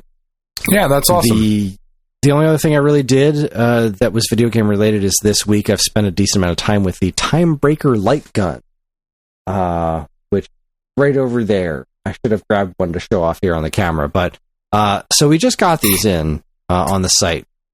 They're from Intech Gaming, which I don't believe is related to back when we worked in video game stores, that company Intech. I don't think it's the same Intech. But either way, they're new light guns for PS1 and PS2. And I've spent some time with them this week. So setting them up is a thing. It's not like it's a super complicated setup, but there is setup involved. However, once you set it up, it works on pretty much any TV. That I can't think of a reason why it wouldn't work on any TV setup. The Intech told us that they work better on larger TVs, standing from a distance. I can't say that I've really found that to be the case, because what I did, they said that it works on anything, even projectors. Because the way that it's working is it's not, it doesn't appear to be interacting with the television at all. It's just using the sensor. So there's a dongle that goes into the PlayStation, like it goes in the controller port on the PlayStation 1 or the USB port on the PlayStation 2. And then you plug in this sensor, sort of like a sensor bar for the Wii. You put that on top of your television, and then you tell there's these little buttons on the back of the gun where you can tell where the top left corner is and the bottom right corner is, and then you can adjust the vertical alignment, and it just basically it creates the surface area there, and then whatever information the game needs to know goes through the controller, like the controller port. So whatever setup whatever TV you're using, it's not like the light gun is bouncing the signal off of the image to tell where it's shooting. It's using whatever the sensor bar is to tell where it's shooting, and that's what tells the game what's going on. So really, any kind of visual setup you've got can work. So I played it on my Trinitron back there. It worked flawlessly once I had it set up. I tried moving it on to my HD TV, and that's where I started running into some problems, because the one that hooking up a PS2 via HDMI requires some sort of adapter. And the Stone Age Gamer sent me the XYAB cables that we have, which do introduce a decent amount of lag, especially if you're not using it on a TV that has game mode. And so there was a bunch of lag involved in that. Not because of the gun, again, because of the connector that I was using and the TV that I was using. But it was still usable, except for the fact that I couldn't figure out how to get past the opening menu in Time Crisis. They sent me Time Crisis 2 and Time Crisis 3 to test these out on, because I can't find my copy of Time Crisis 2. I think I may have sold it, actually, which is... I don't know why. Because I don't think I actually have a gun con anywhere. I don't think I have a gun con anywhere, so there was no reason for me to keep having it, and I saw that it was worth some money at some point, so I'm pretty sure I just sold that one off, but I don't remember actually doing it, so who knows. But anyway, they sent me a copy of Time Crisis 2 and 3 to play and for PS2, and then Point Blank 3 and Maximum Force on PS1, so just so I can make a video about the guns, because that's the plan. And because that's what we do. Screen. We're not actually here to make you laugh with funny ha-has. We're here to sell you shit. We're here to sell you stuff. Buy things, you cheap fucks. Buy my book. So, Time Crisis, I couldn't figure out how to get past the calibration screen. And you have to, push in the analog stick and shoot the trigger, and that'll make a cursor appear on the screen, and then you shoot a few other things, and then you can press a button to move on, but I didn't see that anywhere in the instruction manual. It was a very strange situation. But then once I got it working, So then I tried it on a really small HD TV that I have. It's a 27-inch. Worked just fine. And then just for poops and giggles, I busted out my really tiny, ancient CRT, used an RF switch to hook up my PlayStation 1 to it, because I still have a PS1 RF switch laying around. And I was able to get it working on there too, except that I could barely tell what I was doing, because there's not a lot of great contrast on this old screen, and I put Maximum Force in there, which is very red, so I couldn't really see where I was shooting most of the time. But it works. The gun works just fine on a tiny ancient CRT. It's really neat. You set up that's really awesome. The corners, and when you're pointing the gun at the screen, the lights on the back of it will tell you if you're not pointing at the screen anymore. Because it sets where the borders are when you're setting those corners. It's a really good product. I don't know enough about light gun technology to say for sure that it is this no, this is a zero lag professional grade. We just got those arcade sticks in a few weeks ago, and I don't know enough about the science of arcade sticks to say no, this is absolutely the best arcade stick, or they use Sanwa buttons, and those are very important because of XYZ. I don't know what any of that stuff means. So we did send out the light gun to a couple of YouTubers who know a bit more about this stuff, and hopefully they'll put it through its paces and tell us about it. But I've been impressed with my time with it. I think it's a really neat gun. It's got force feedback, it's got turbo, good stuff. That's really all you can ask for, though, right? You're having fun with it. That's kind of what matters. It shoots stuff. And fucking games are super fun. With everything. It doesn't work with every PS1 game, because it seems to be mainly built around gun con technology. So, and there were more than one kind of light gun on the PS1. So yeah, but it's neat. Still, though, I'm really glad it's there. Really glad it's a thing. Wow, it's fucking awesome. 4-1 now. I finally got the Flyers game going. It's 4-1 now, and there's 6 minutes left, and the Islanders are already rocking empty net. That's a bold move. 6 minutes left. 6 minutes in your empty net? That's nuts. Yeah. And the Flyers almost scored an empty net goal, and some guy blocked it. Oh, good on you. But yeah, light gun. I love light gun games. And they also they say right in the instruction manual that they're working on increasing its compatibility to more platforms. Like Saturn's where that's where House of the Dead 3 House of the Dead 1 right. Which is Cop. Let's be honest. That's what we want. House of the Dead Virtual Cop. I really want it on Dreamcast because I'll play House of the Dead 2 all day every day.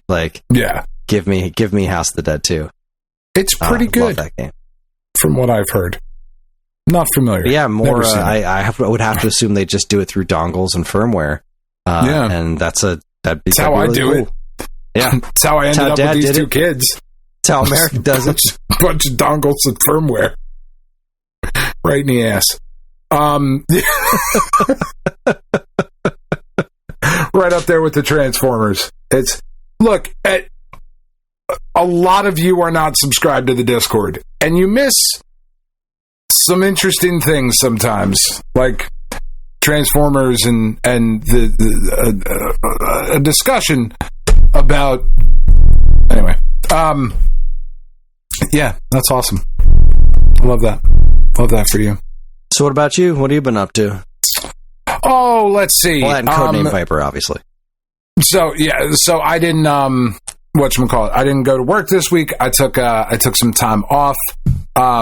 So I didn't telework. It was a surprise to them. Yeah, no, they didn't know. I was like, ha ha, fuck you, assholes.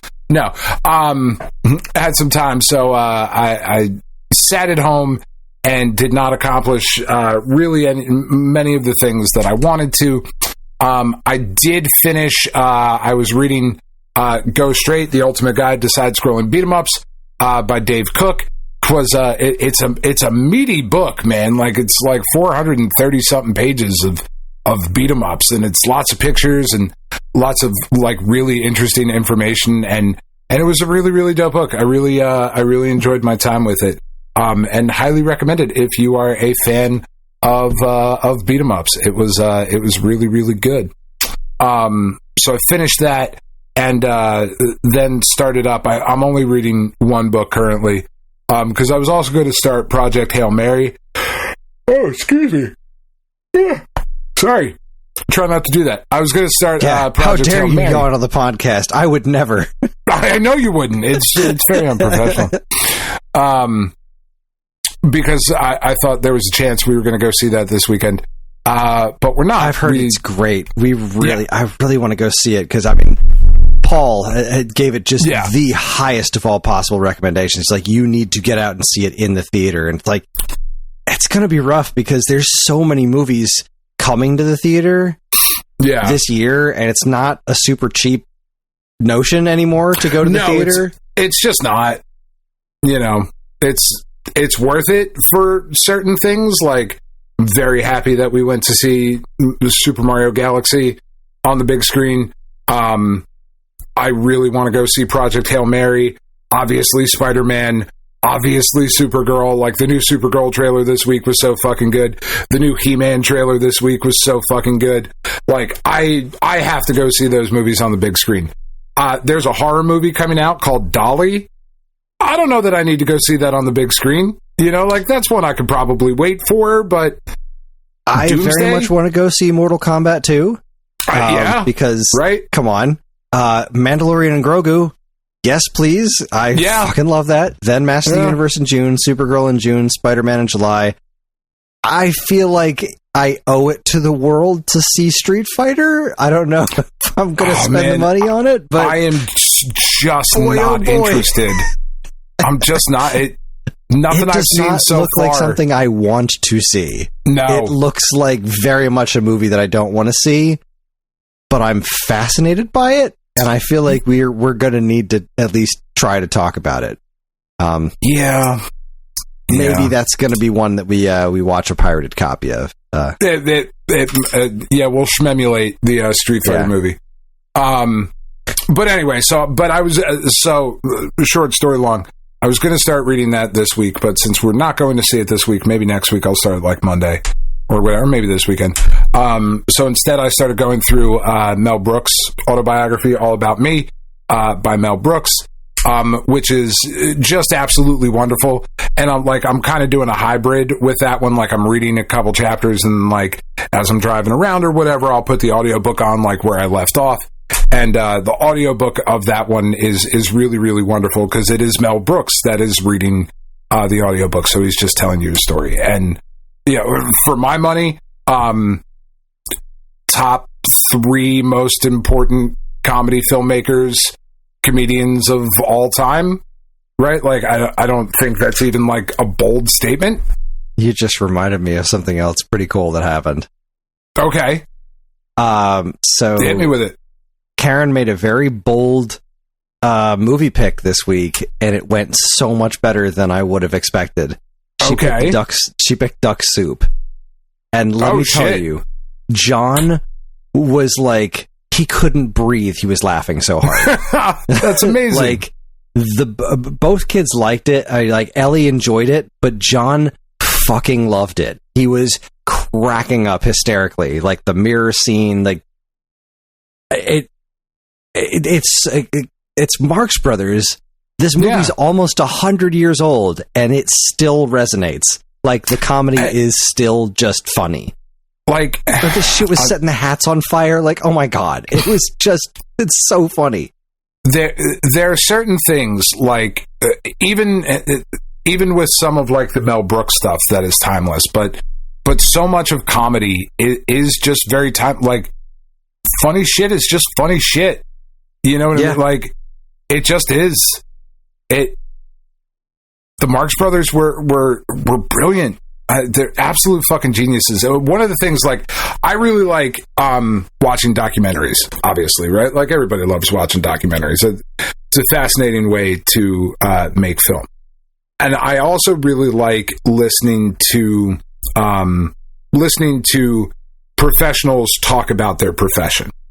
I think the one that I enjoy the most is listening to comedians talk about comedy, right? Because it's just such a fascinating discussion that they have, and they pick up on things and subtle little tweaks and jokes and all of these different things that like I know I'm laughing at it because it's funny, but there's so many more layers, and they start peeling shit back.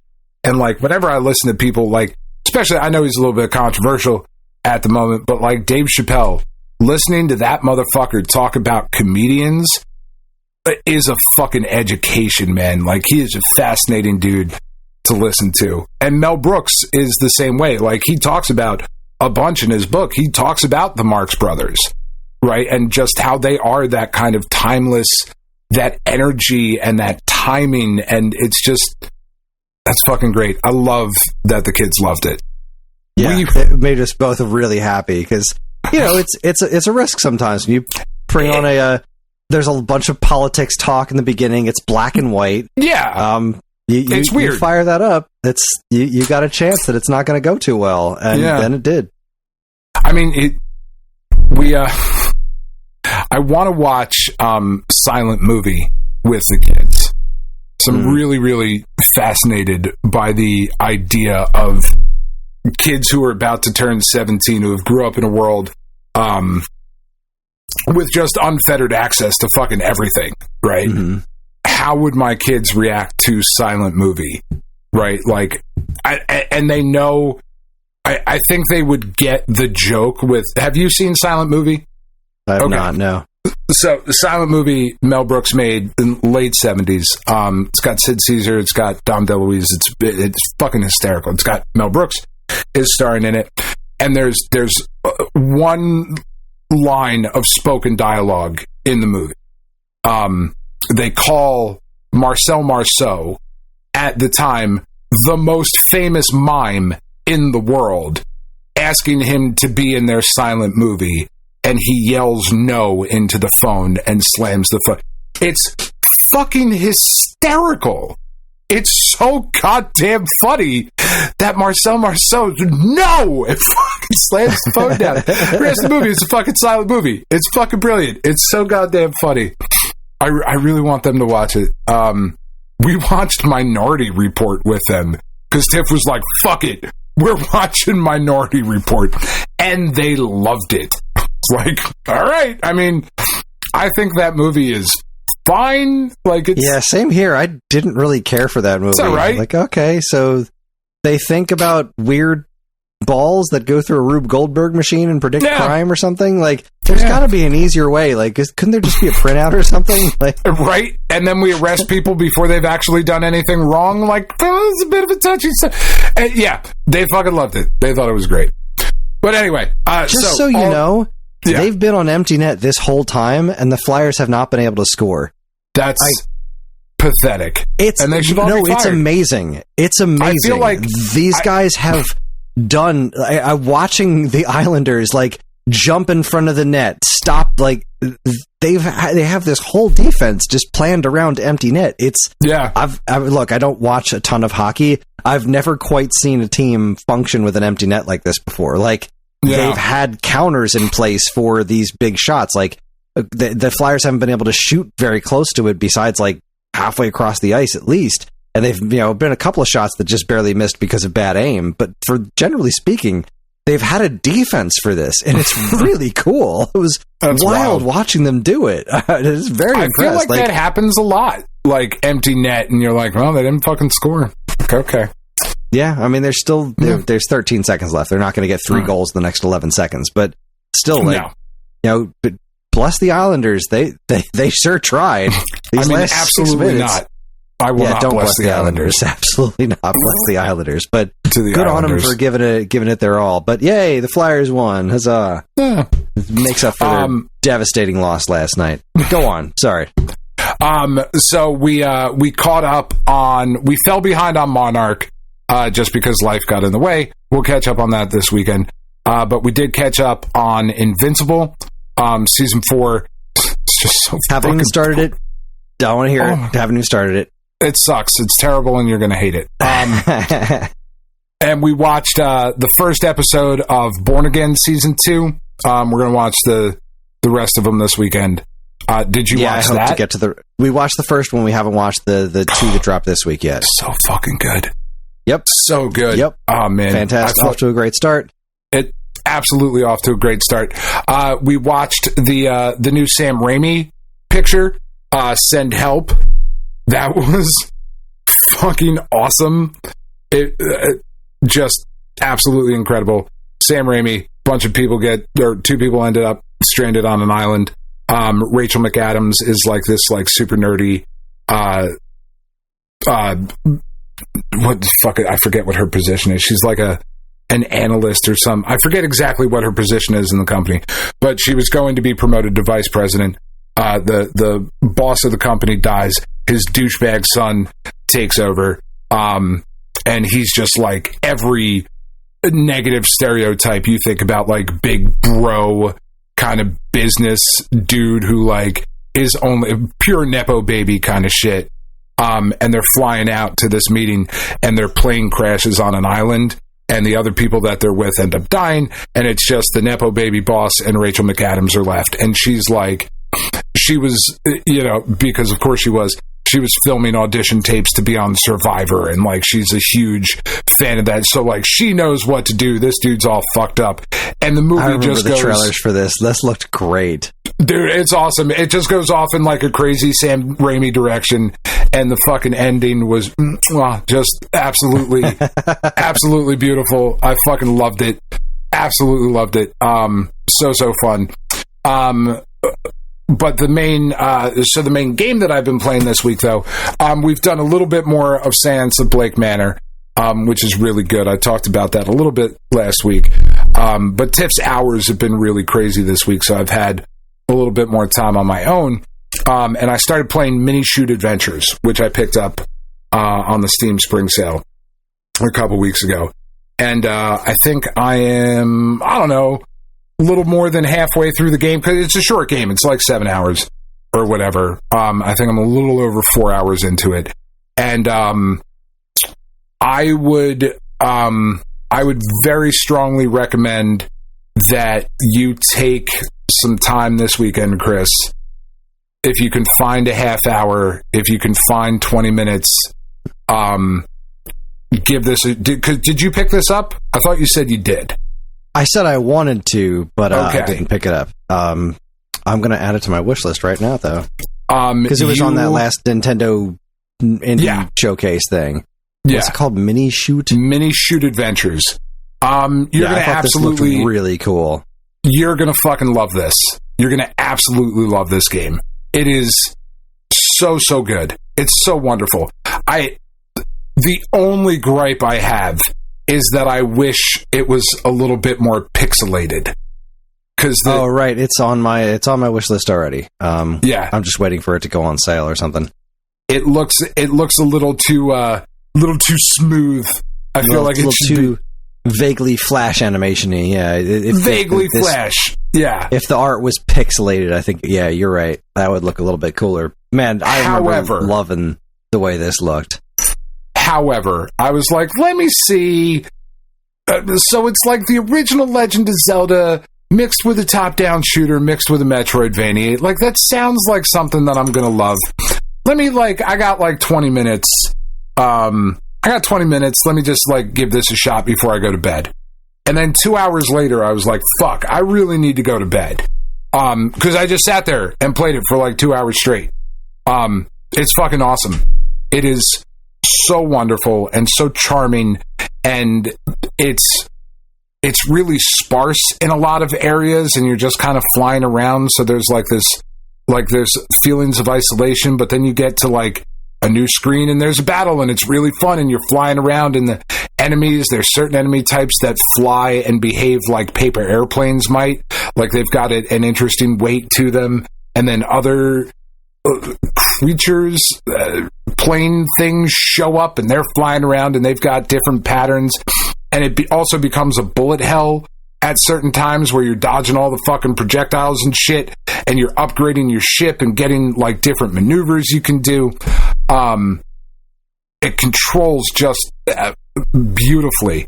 It is so fun to play and fly around, and you're like, man, I thought this would be fun, a top-down twin-stick shooter adventure game. I see how that makes sense, and man, does it fucking work. It just really, really fucking works.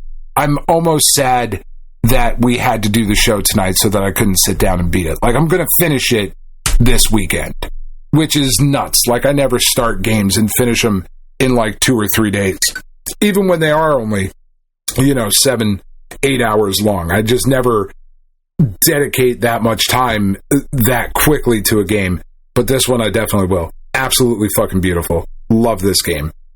Good music when it's there, but when the music is again, there's areas where the music is really sparse, but it really works, and the sound effects are really nice when they show up and do what they need to do, and it's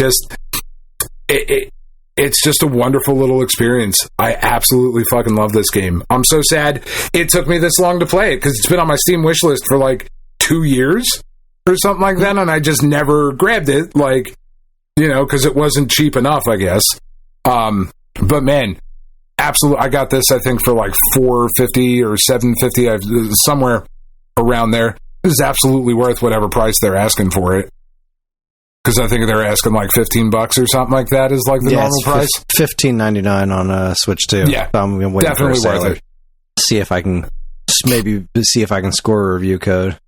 Yeah, absolutely fucking worth it. Just a lovely, lovely little game. More shit like this, please.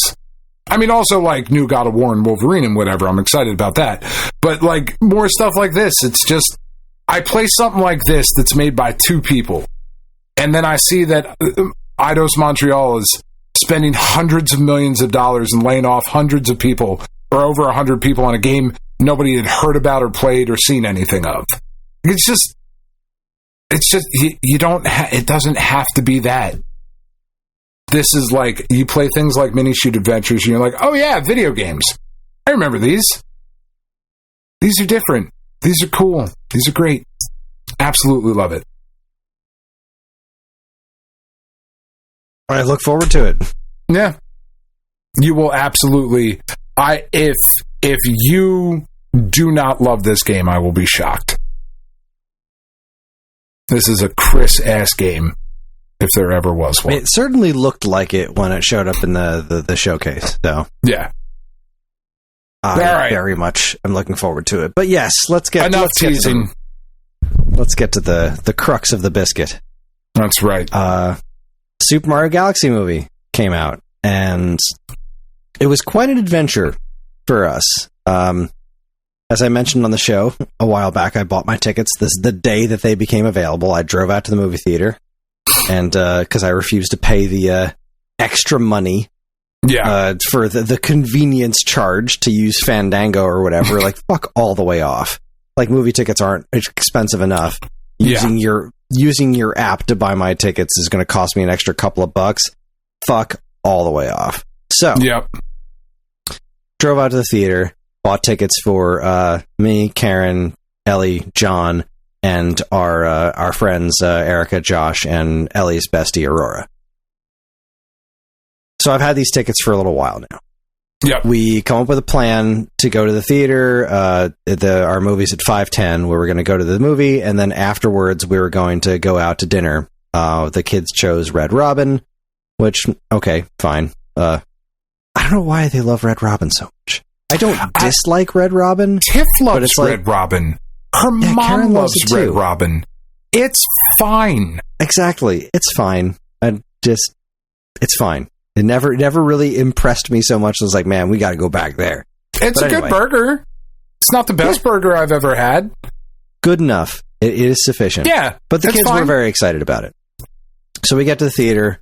We do the thing where I use the app and start taking pictures with when you had the Nintendo Today app. If you scanned the movie poster in the theater and check in, it would give you these free borders that you could use to take pictures of everyone in the theater. So we took a handful of pictures. Cool. Took this one great picture in the theater of Ellie and Aurora and John. Ellie was jumping in the air. It was great. I caught it perfectly. It was a really good picture. And we were just having a little bit of fun. We got there nice and early, and then we handed the tickets to the guy, and he was like, "Yeah, it's in Theater 1."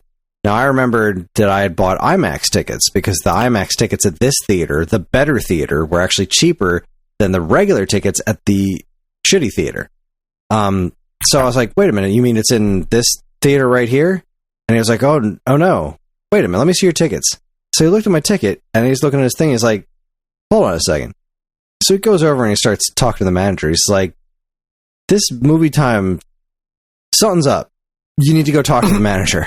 It's like, okay. That's not what you want to hear. No. So I go over and talk to the manager, and she's like, so this screening that you bought tickets for got canceled. Well, we had no way to contact you because you came in and bought the tickets in person. So most people buy them online. You fucking asshole. And then when they buy it online, they have a way to get in touch with them because they have their email, etc. And but since I came into the theater and bought them like an old person, they had no way of getting in touch with me. So she apologized profusely. She was like, so here's what we're going to do. We're refunding the tickets, and whatever show you guys want to go to is on the house. I was like, oh, okay. So we all got to see the movie for free. And they gave us free popcorn, drinks, whatever. Kids got ices. We got big old popcorn, not any of the buckets, obviously. But yeah, so that was pretty fucking cool. I mean, but that feels like above and beyond. They could have just been like, all right, so we're just going to refund your tickets and you'll go to this theater. Yeah. But that's awesome. I love this theater, right? Yeah. And this, I think the woman was so nice to us because we were also understanding. Because we were like, that does help. That sucks, but these things happen. And she seemed really, she seemed to think that we were about to lose our shit.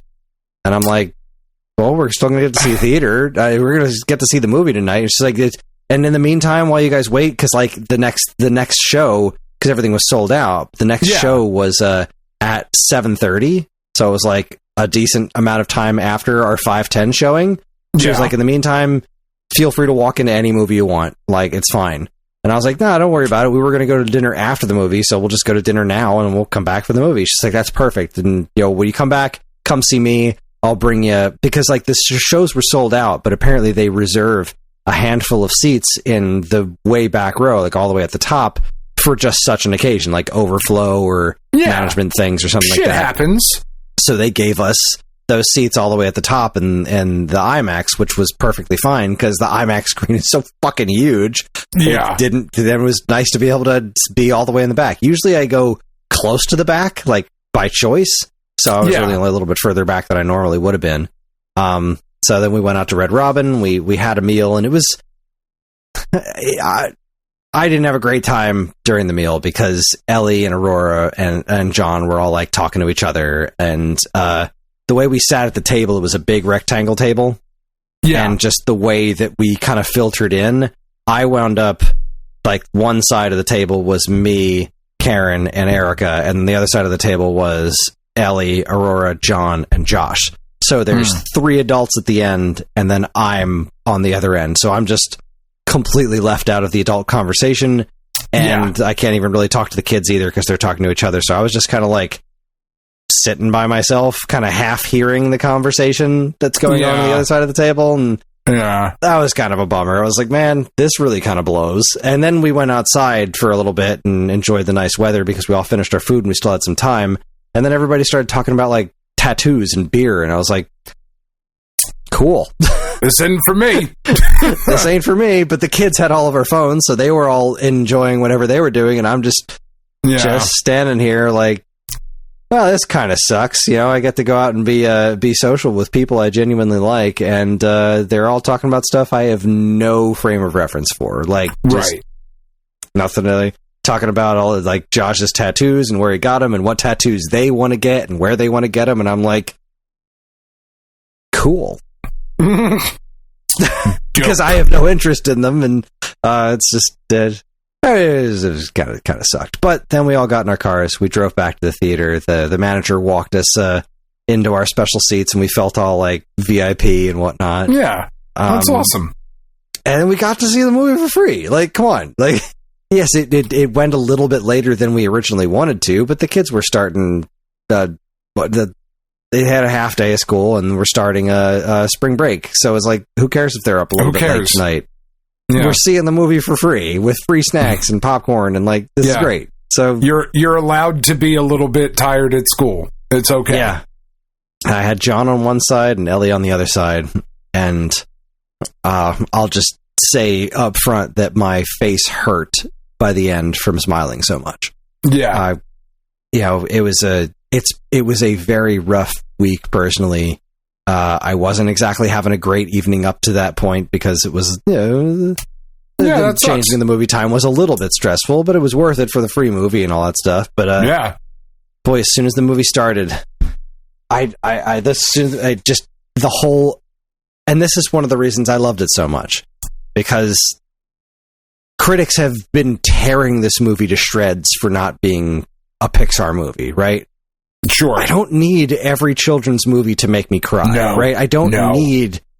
I love Up. I love Inside Out. I love those moments in those movies that are just really emotionally resonant. Yeah. I don't need everything in my life to be that, and I don't think every animated children's movie needs to be that, and I especially don't think Super Mario Brothers needs to be that, because...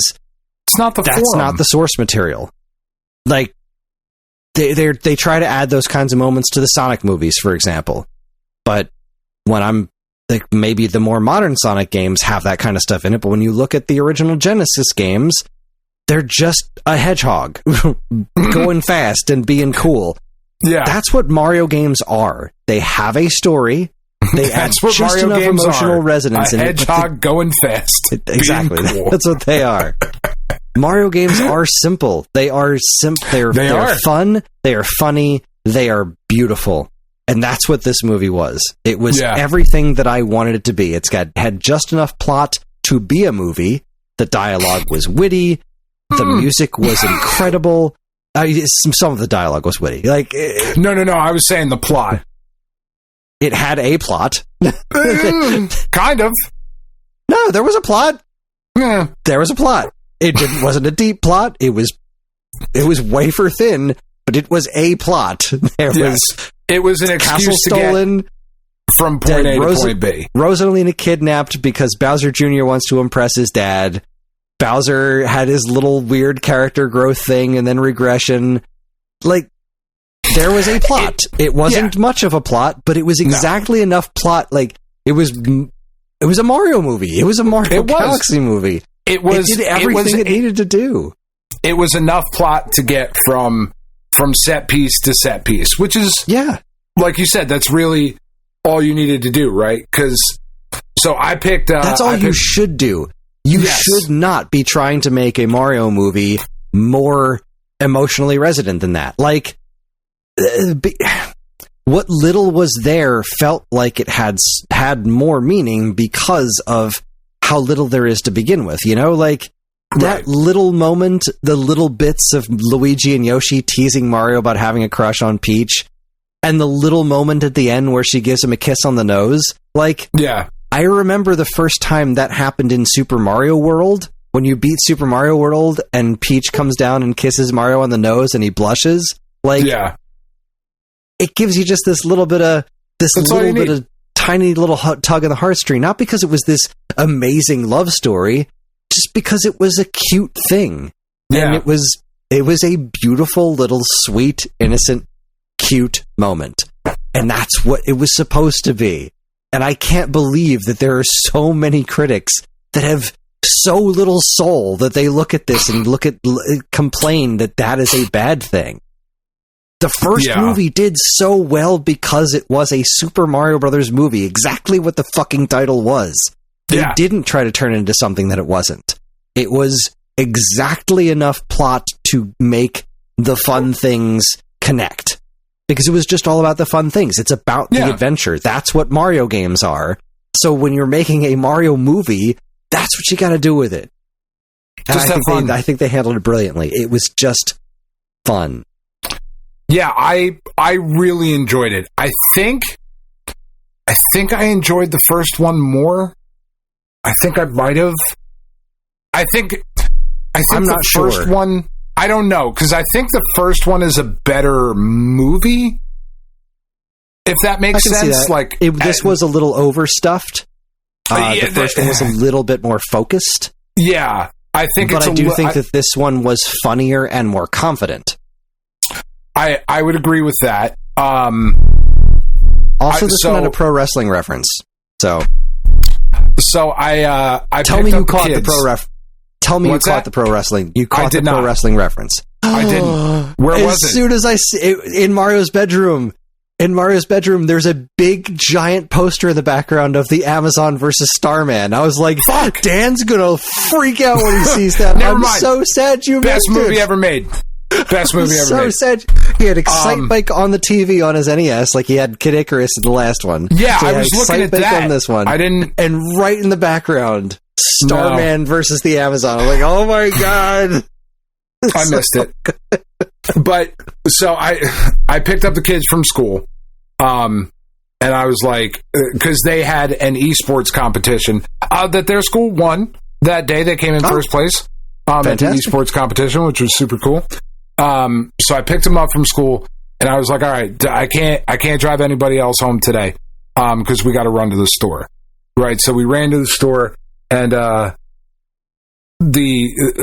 movie theater, like, it's a big shopping center, right? And it's got a bunch of stores, and there's a movie theater, there's an Applebee's right there, right? So all the different places we got to go. So I go into the store. I needed to get fucking refrigerant for my car's air conditioning, because it's not blowing cold. So I was like, let me try this. I'm fucking here. I'll go to the store. And I'm just like, fuck, come on, guys, let's go to the store. This sucks, blah, blah, blah. I got to go buy this fucking thing, buy the fucking, go in. Okay, let's do the thing. Yeah, it's blowing cold now. Okay. And I start pulling away from the store, and I start pulling over towards the movie theater. And I had gone earlier to pick up, like, snacks and drinks, because I'm not fucking paying theater prices for that shit. So I bought a bunch of snacks and drinks and put them in Tiff's little backpack, like purse thing. She has like one of those little Harry Potter lounge fly bags or whatever. And I had those in the car. So I drove over and parked like towards the back of the lot. And the kids are like, "Dad, what are we doing? Dad, what are you doing?" And I just got out of the car. I was like, "Grab the bag." I'm like, Dad, what the fuck are we doing? And I just walked. I didn't talk to him and just walked up to the movie theater. And the whole time, like, I can hear as we're getting closer to the theater, they start like vibrating behind me, you know, and like they're like, what, wait, are we? Okay, so there's two options. So he's either taking us to Applebee's or we're going to see the Mario Brothers movie. At least I think it's the Mario Brothers movie. He could be taking us to go see a different movie, but I don't think there's any other movies. And he was listening to the Mario Brothers soundtrack in the car. So, oh, is that why he was listening to the Mario? And they just started going back and forth. And I just walked in to the movie theater and scanned the thing. And we just walk over and we just sat down in our seats. And they're both looking at me like, what the fuck are we doing? And I was like, you know, surprise, you're 16 and I could still surprise you because this is fun. Now shut the fuck up. Movie's about to start. You know? And we sat and we watched it, and they, as I told Ellie, when Fox came, when Fox showed up, they fucking screamed so loud that I had to look at them like, you're the oldest people in this theater, and you're the fucking loudest. Maybe, like, you're embarrassing me. But also, have fun. Live your best life. This is great. They thought Fox was super cool. I was hoping... was Samus's ship there in the spaceport? I was trying to see if it was. I heard that it was, but I didn't see it. But there was so much going on. I heard something about it. But by the time we got done with that movie, like, they were smiling, I was smiling. I thought it was an absolute blast. I don't know if I like the first one better or this one. This one I feel like I definitely need to watch again because there was just so much going on. Like, this movie really does not let up. Like, they start in the desert on the bikes and we are just fucking full bore till the end of the movie. Like, it was nuts. Non-stop smiling. Let's see. Games Radar says, in the landing bay, you can see several ships, including Samus Aran's gunship, the players would be most familiar with from their time on Zebes during their eventual Super Metroid.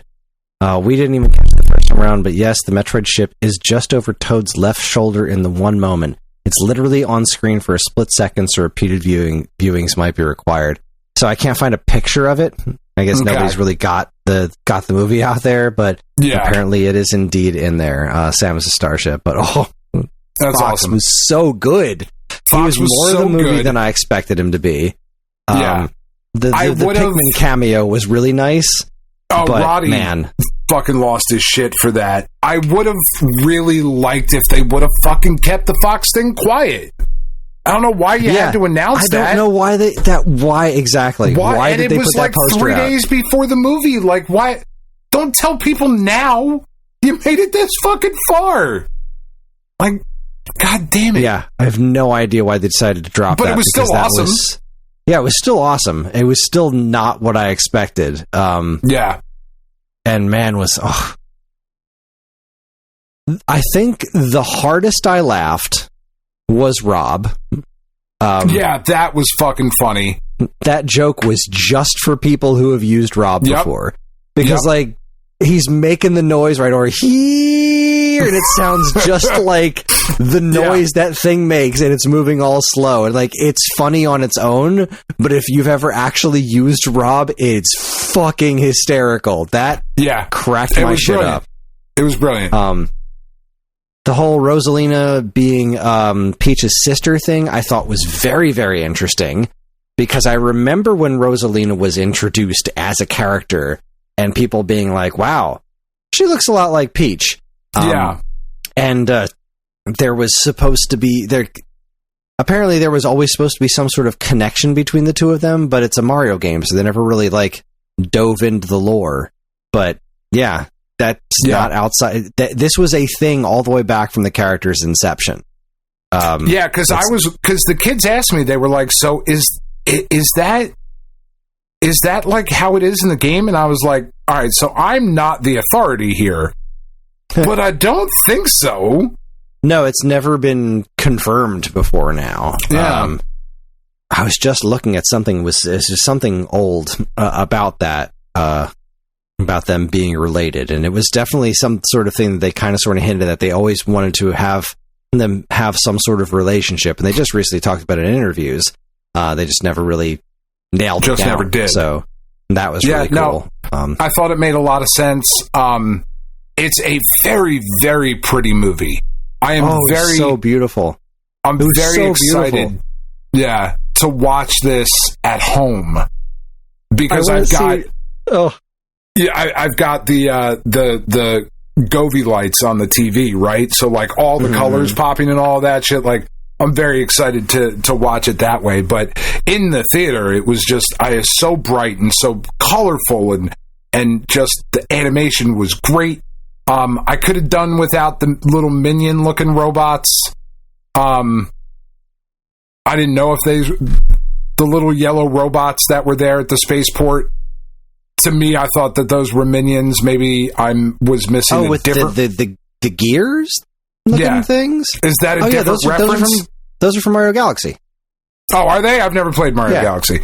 Never mind. I take it back. Yeah, they're in Mario Galaxy. Yeah, those are straight out of the game. I love those little guys. I looked at that and I was like, oh, minion. Okay, that's fine.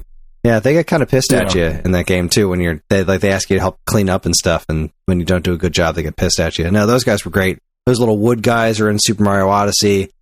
Yeah, those were all great. But oh man, that Super Mario 2 area, that casino with Wart in it.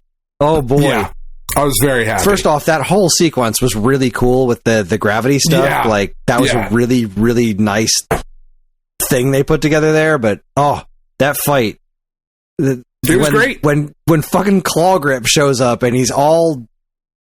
Yeah. It's Claw Grip. I never, ever, in my wildest dreams, thought that I would see Claw Grip, of all characters, like, properly animated and fully detailed in a modern sense. Like, holy shit, that was cool. I could have used a little bit more interaction with, like, Mouser is such a great character.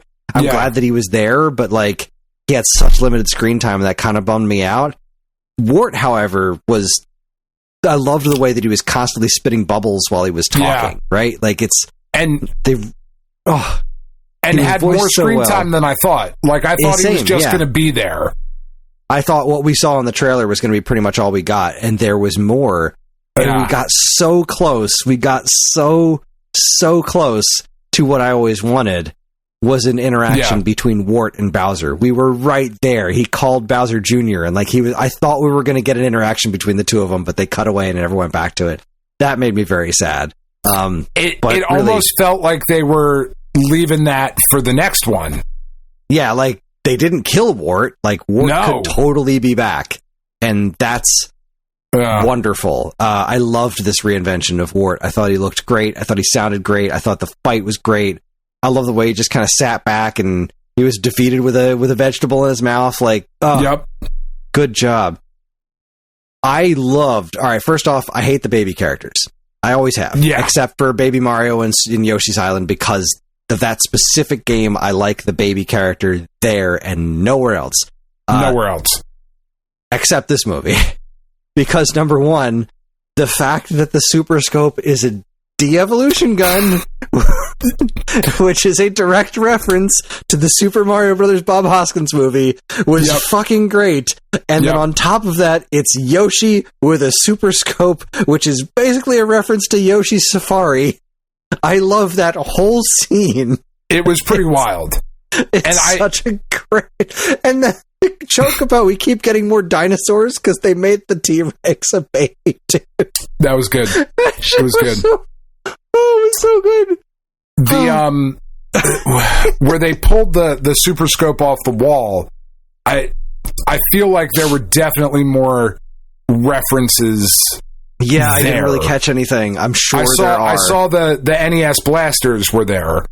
They were like there were zappers there. I didn't catch that. Sorry, zappers.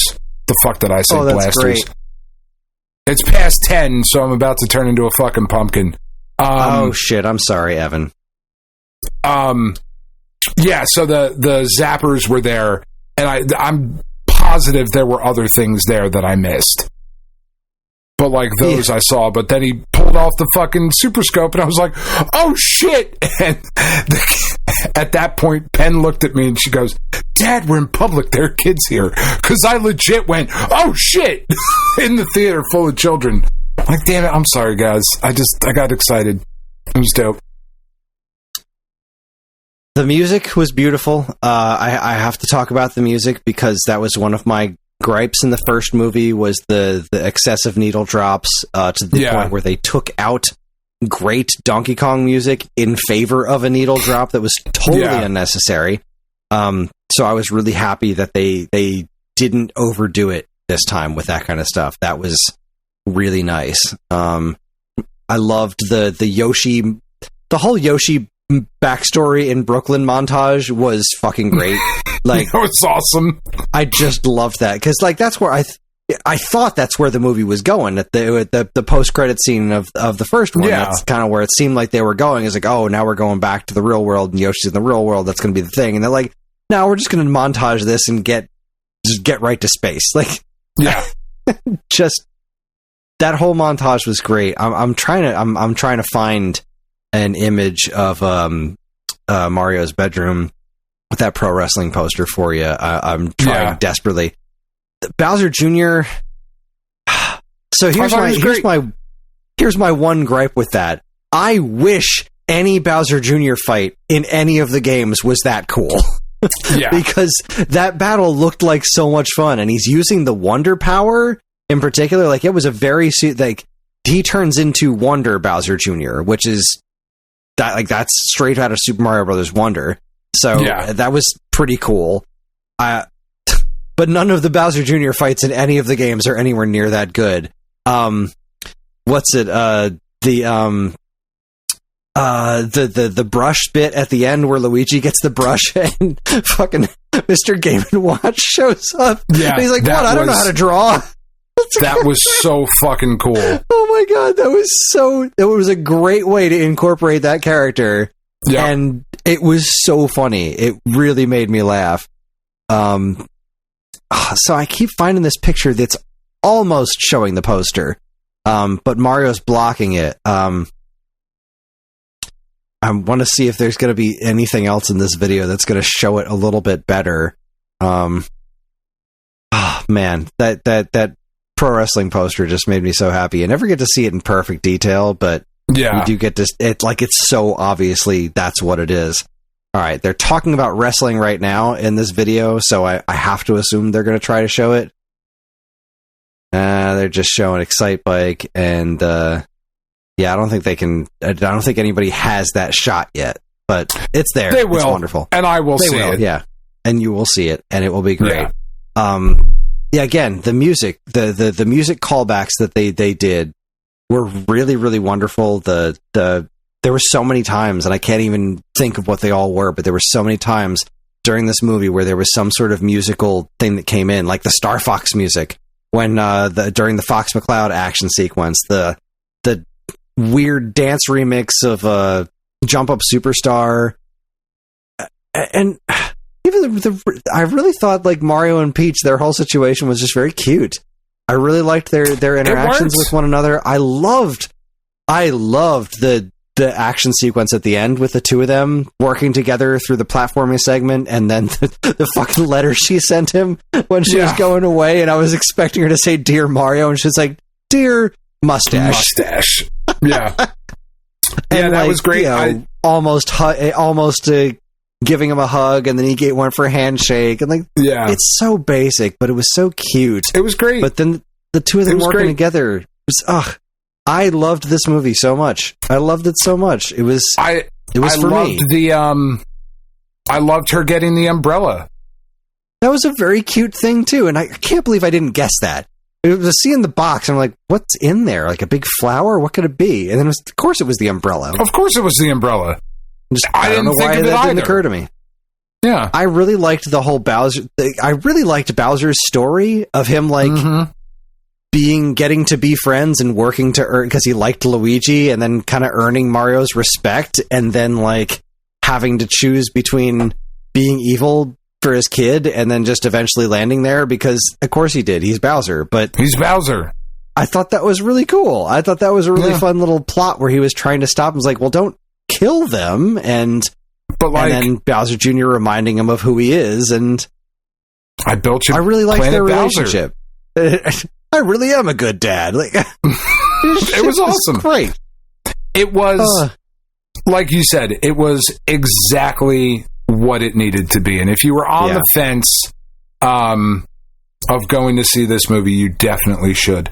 Unless you hate fun.